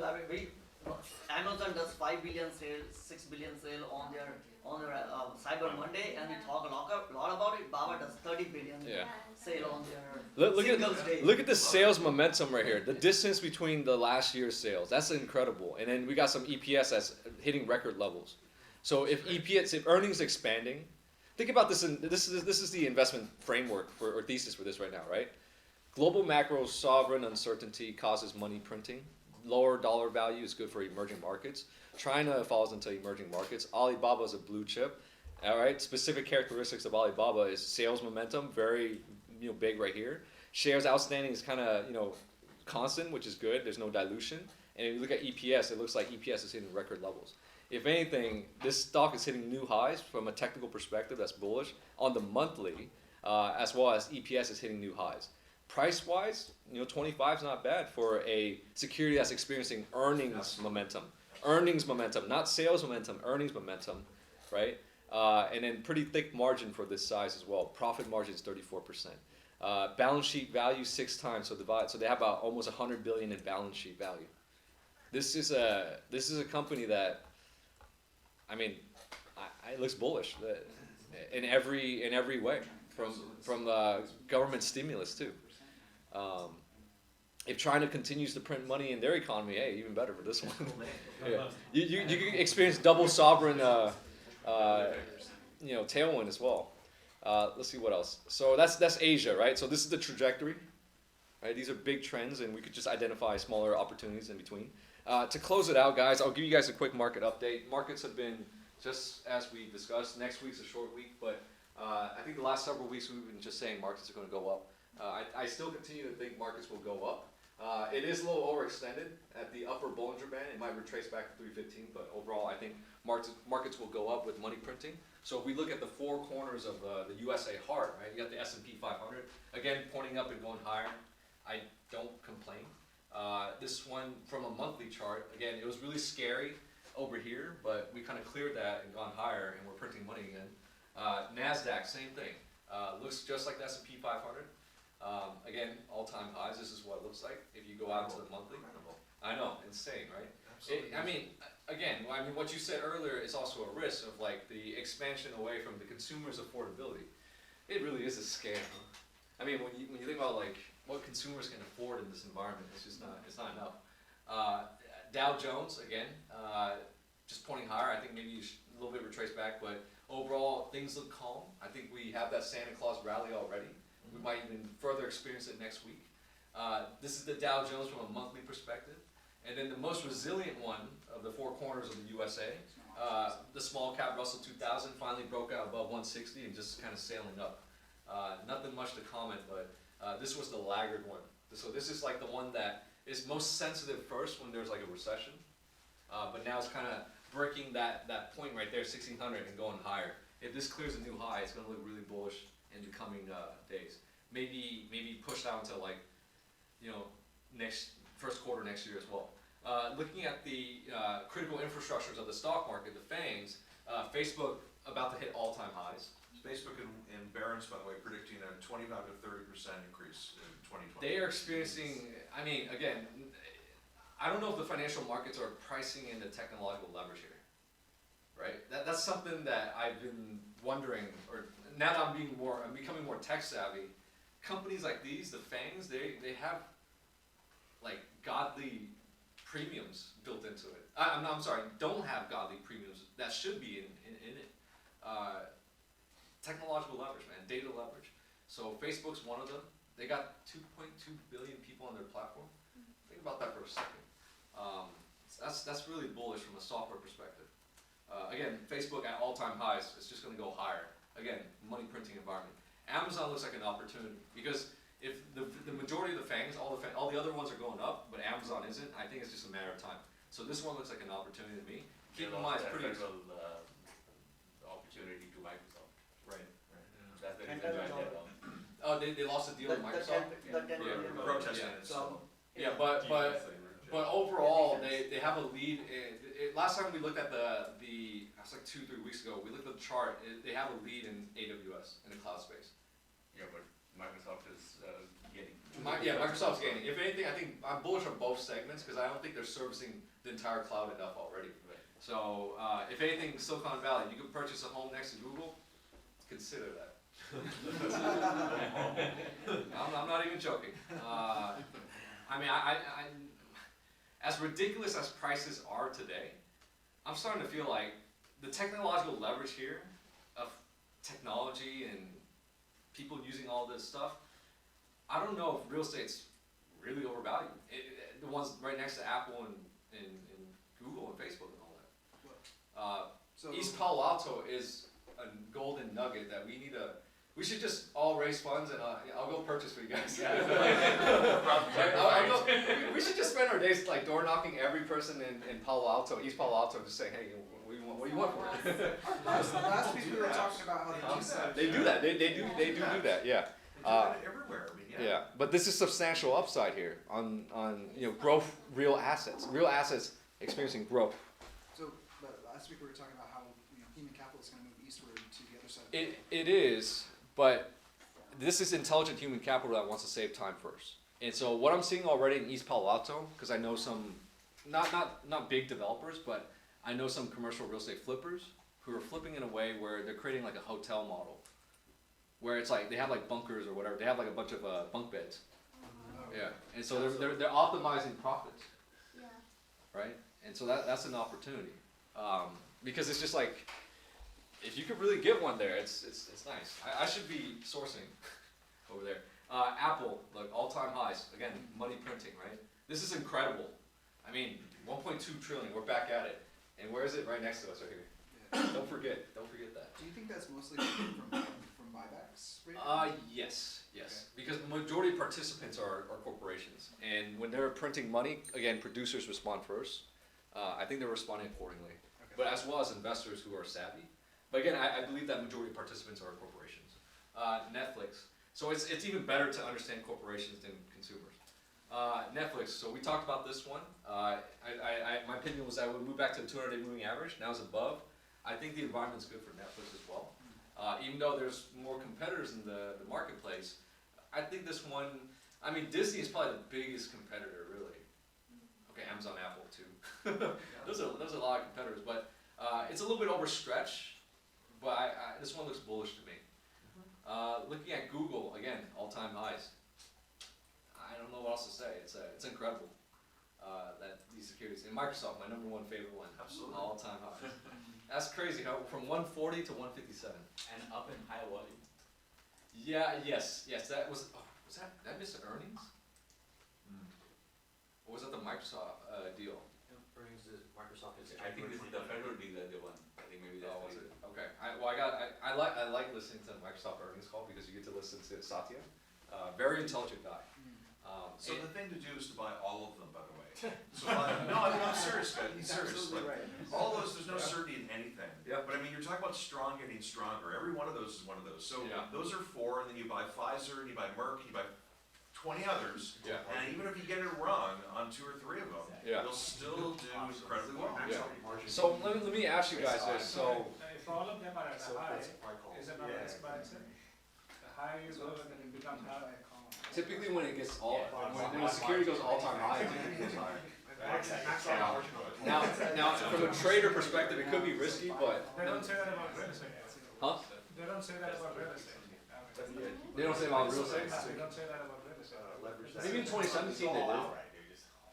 Well, that's the whole thing of the market, right? It's buy low, sell high, but now it's buy high, sell higher. Right? Yeah. So it's, Yeah. Amazon seems like it's been. So guys, it's Is two. there something to do that it's all about that ETF, I don't That's a know. derivative product. But There's he no would know. intrinsic value.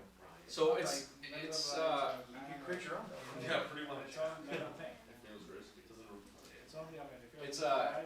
It's been 2 hours, and I didn't get to talk much about stocks today, but I don't want to hold you guys too late as well. I hope you enjoyed today's discussion. Are you having one next week? Yeah. Yeah, okay, all right. I got nothing else to do, man. All right. Dude, that was me on Friday night. Like I was, cause we got social media today, right? I'm just looking at my friends, and when I'm looking at their social posts, you see like my buddies just like, getting drunk on a Friday night, and I'm on my computer listening to Real Vision or whatever. And it's just completely different lifestyle, but we're still friends from like high school, But yeah, I'll be here next week. I like the training. I respect the training. Cool. And I love the interaction because I don't get this every day. I mean, it's just once a week. So guys, I'm gonna end it here. I do have some stocks that I want to share maybe, but So the featured one this week for me was Nova Gold. This one is the billionaire right here, Thomas Kaplan. He's the chairman of this company, and the way he was talking about the company, I mean, financials don't look great because it's like overvalued, but he's saying that this probably has one of the biggest claims to have one of the largest volume. Okay, largest is by volume, high grade quality mined in the safest jurisdiction. He thinks it's number 2 in the world, something like that. So if that's the case, this thing's only $7 billion, if I recall. Looking at it from a technical perspective, the technicals are very bullish. You have this break of a trend line right here on a symmetrical triangle. Going down, you sort of have a rounding bottom right here. It could retrace and set up a cup and handle and go to another high, but you see substantial volume right here. That's conviction right there. So I think I'm going to put some more calls on this one. I like it. If you look at it from a monthly perspective, it's at all-time, not all-time highs, but a new recent high, above $7. So I think this is a great risk-reward trade from even an investor perspective where you get in. If $7 doesn't hold, then reconsider. But overall, I think macro conditions really, really, really support gold. I continue to be bullish on gold, even though I know it's been on pause. But it's, I mean, if gold really moves, this could move really quick here, because it's just the quality and volume of mine that they own. To prove that he is a holder, I went in and looked at the shareholder. It's not showing up on my end. Why is that? It's all blurry here. There you go. Oh, there we go. So Thomas Kaplan, he has 151,000 shares. Now that sounds really little compared to the CFO that holds 563,000 shares. He also runs Electrum Group, which is the hedge fund. So he could be purchasing it through there, right? This is just him holding it directly to himself. So that's just something to consider. Cool. Overall, a quick update on the gold miner segment. Break of this falling wedge right here, starting to look really bullish, as well as the explorers or the gold miner juniors. Pass, again, continues to go even higher. This is amazing. I'm still holding this one. I'm just completely disciplined. If it goes down, I don't really care. But it's up. I kind of do care, but I want to hold this company. So this is a silver miner. This is moving ahead of actual silver prices. That's telling me something. So I think this one could really skyrocket. KL, they're kind of declining because they made an acquisition of another gold miner. Again, they're expensing. Agnico Eagle continues to be my favorite. Revisiting the 100-day moving average. I still have long-dated calls on this one, so I'm just kind of sitting on it. It's doing well. Newmont, this one is my previous GG Gold Corp shares, but I got bought out, so now I own this one. But I like this one as well. This is one of the blue chips of the gold miner industry. Barrick Gold, or ticker symbol gold. Break up the trend line right here, starting to build up that energy, looking pretty bullish. And then BTG. I know it looks bad currently, but this is one of the favorites among fund managers that are holding gold. So I continue to like that one. Franco-Nevada, this one looks really good too. Sort of like an ugly cup and handle, right? The handle's kind of far out, but this one I'm bullish on as well. Okay, I want to get to Twitter, but okay. You haven't brought up Ego for a little while. I did. I did last week, but we didn't get to it. Oh, yeah, that's one that seems to just keep getting more and more attractive. Yeah. I haven't seen on your list. Merry Christmas, guys. Hey, you too, man. Merry Christmas. Absolutely. So yeah, Ego I like as well. I mean, I'm bullish on the entire segment really, because the issue right now is that there's so much sovereign demand for gold, but there's not enough gold miners. There's way more demand that's kind of not moving yet for some reason. Okay. Right? Yeah, their cost to book. Really low, like 0.3 or something. Exactly. Right? Yeah. I mean, this assets sitting around. To me, they're going to get bought out or something. I think so too. I think so too. From a fundamental investor perspective, Ego Eldorado Gold looks really good, valuation wise, right? So Ego trading at 0.34 in book value. This is amazing. Here's where it's been going down, so I say, hey, this is a good time to buy. Yeah. But then it actually might be bearish since it's been going down. It could be, but then again, this is a global macro trade, and typically, if you're not right in the next 6 months, I'm not going to guarantee you. I'm going to educationally guarantee you. No, I'm kidding. I strongly feel in the next 5 years, this is a good play. Yeah. But that's educational opinion only, okay? Because I'm not responsible for your capital. But I personally like it. It's really below book value, and if you want to kind of secure the confidence and just see like, okay, well, who's holding Eldorado Gold? We could go in here and look at the funds out there. Someone online had a question. Jim Simons. Let's see. I want to see who has who has the most exposure. So this Prince Street Capital is willing to bet 10% of their portfolio on Ego. So they're managing 156 million. So if you have that much and you're betting, if you have less than that and betting 10%, don't feel as bad as this guy, right? So what's this style? What's this person's portfolio style? So managing 156 million. If I were going to the current portfolio and look at the sector weightings, let's see what their view is. So pretty diversified, but it looks like they're mostly in basic materials, which is what gold miners is falling into. So we open up their portfolio, go to basic materials right here, and this is basically their positions in gold, right? So Pass I really like, and it's a new recent holding as well. Ego, right, and Yamana, yeah. Yeah, so Yamana is AUY. Yeah, these are all great securities. So I like it, man. Yeah. Yeah. So a few more stocks, guys, and then I promise maybe like 5 more minutes, and we'll call it. I don't want to hold everyone here for too long. Twitter, we continue to like Twitter. I know it gapped down, but the fundamental business model, the data, the usage, and all that's increasing, and I think this gap down is an opportunity. So it is retracing. If we go up a little bit higher, we might fill this gap. That's a pretty big gap. So I like Twitter, long dated calls as well. Match starting to look pretty bullish. Holding the 200-day moving average as well as holding the $70 price area. Same thing, Match is pretty much the same thing as IAC. They are like the same corporation, pretty much. Baidu, so Chinese company, I like this. This looks good to me. This like starting right here, it looks really good to me. On top of, they say it's a Google of China, but not sure, but the market cap's pretty big, so I kind of trust that. I know it dipped down a lot, and I know historically this one I've been trading a lot as well. Like 2 years ago I was. It's starting to look good, and I always do calls on these, so again, options play.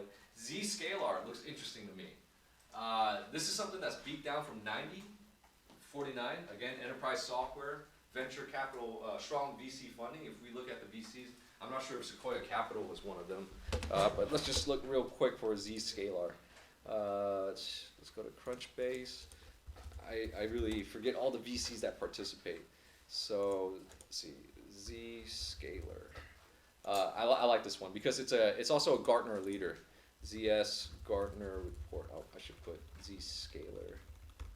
Scaler. There you go. And then go to images. I'm just gonna give you the quick one. Maybe 2019. Yes.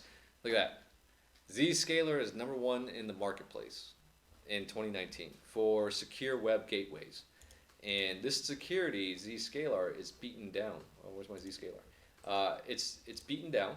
Let's pull up a real time one. It's beaten down, which I like, and I'm gonna do some calls right here. Valuation wise, price to sales, yeah, it's about at fair market value, 18, and no debt.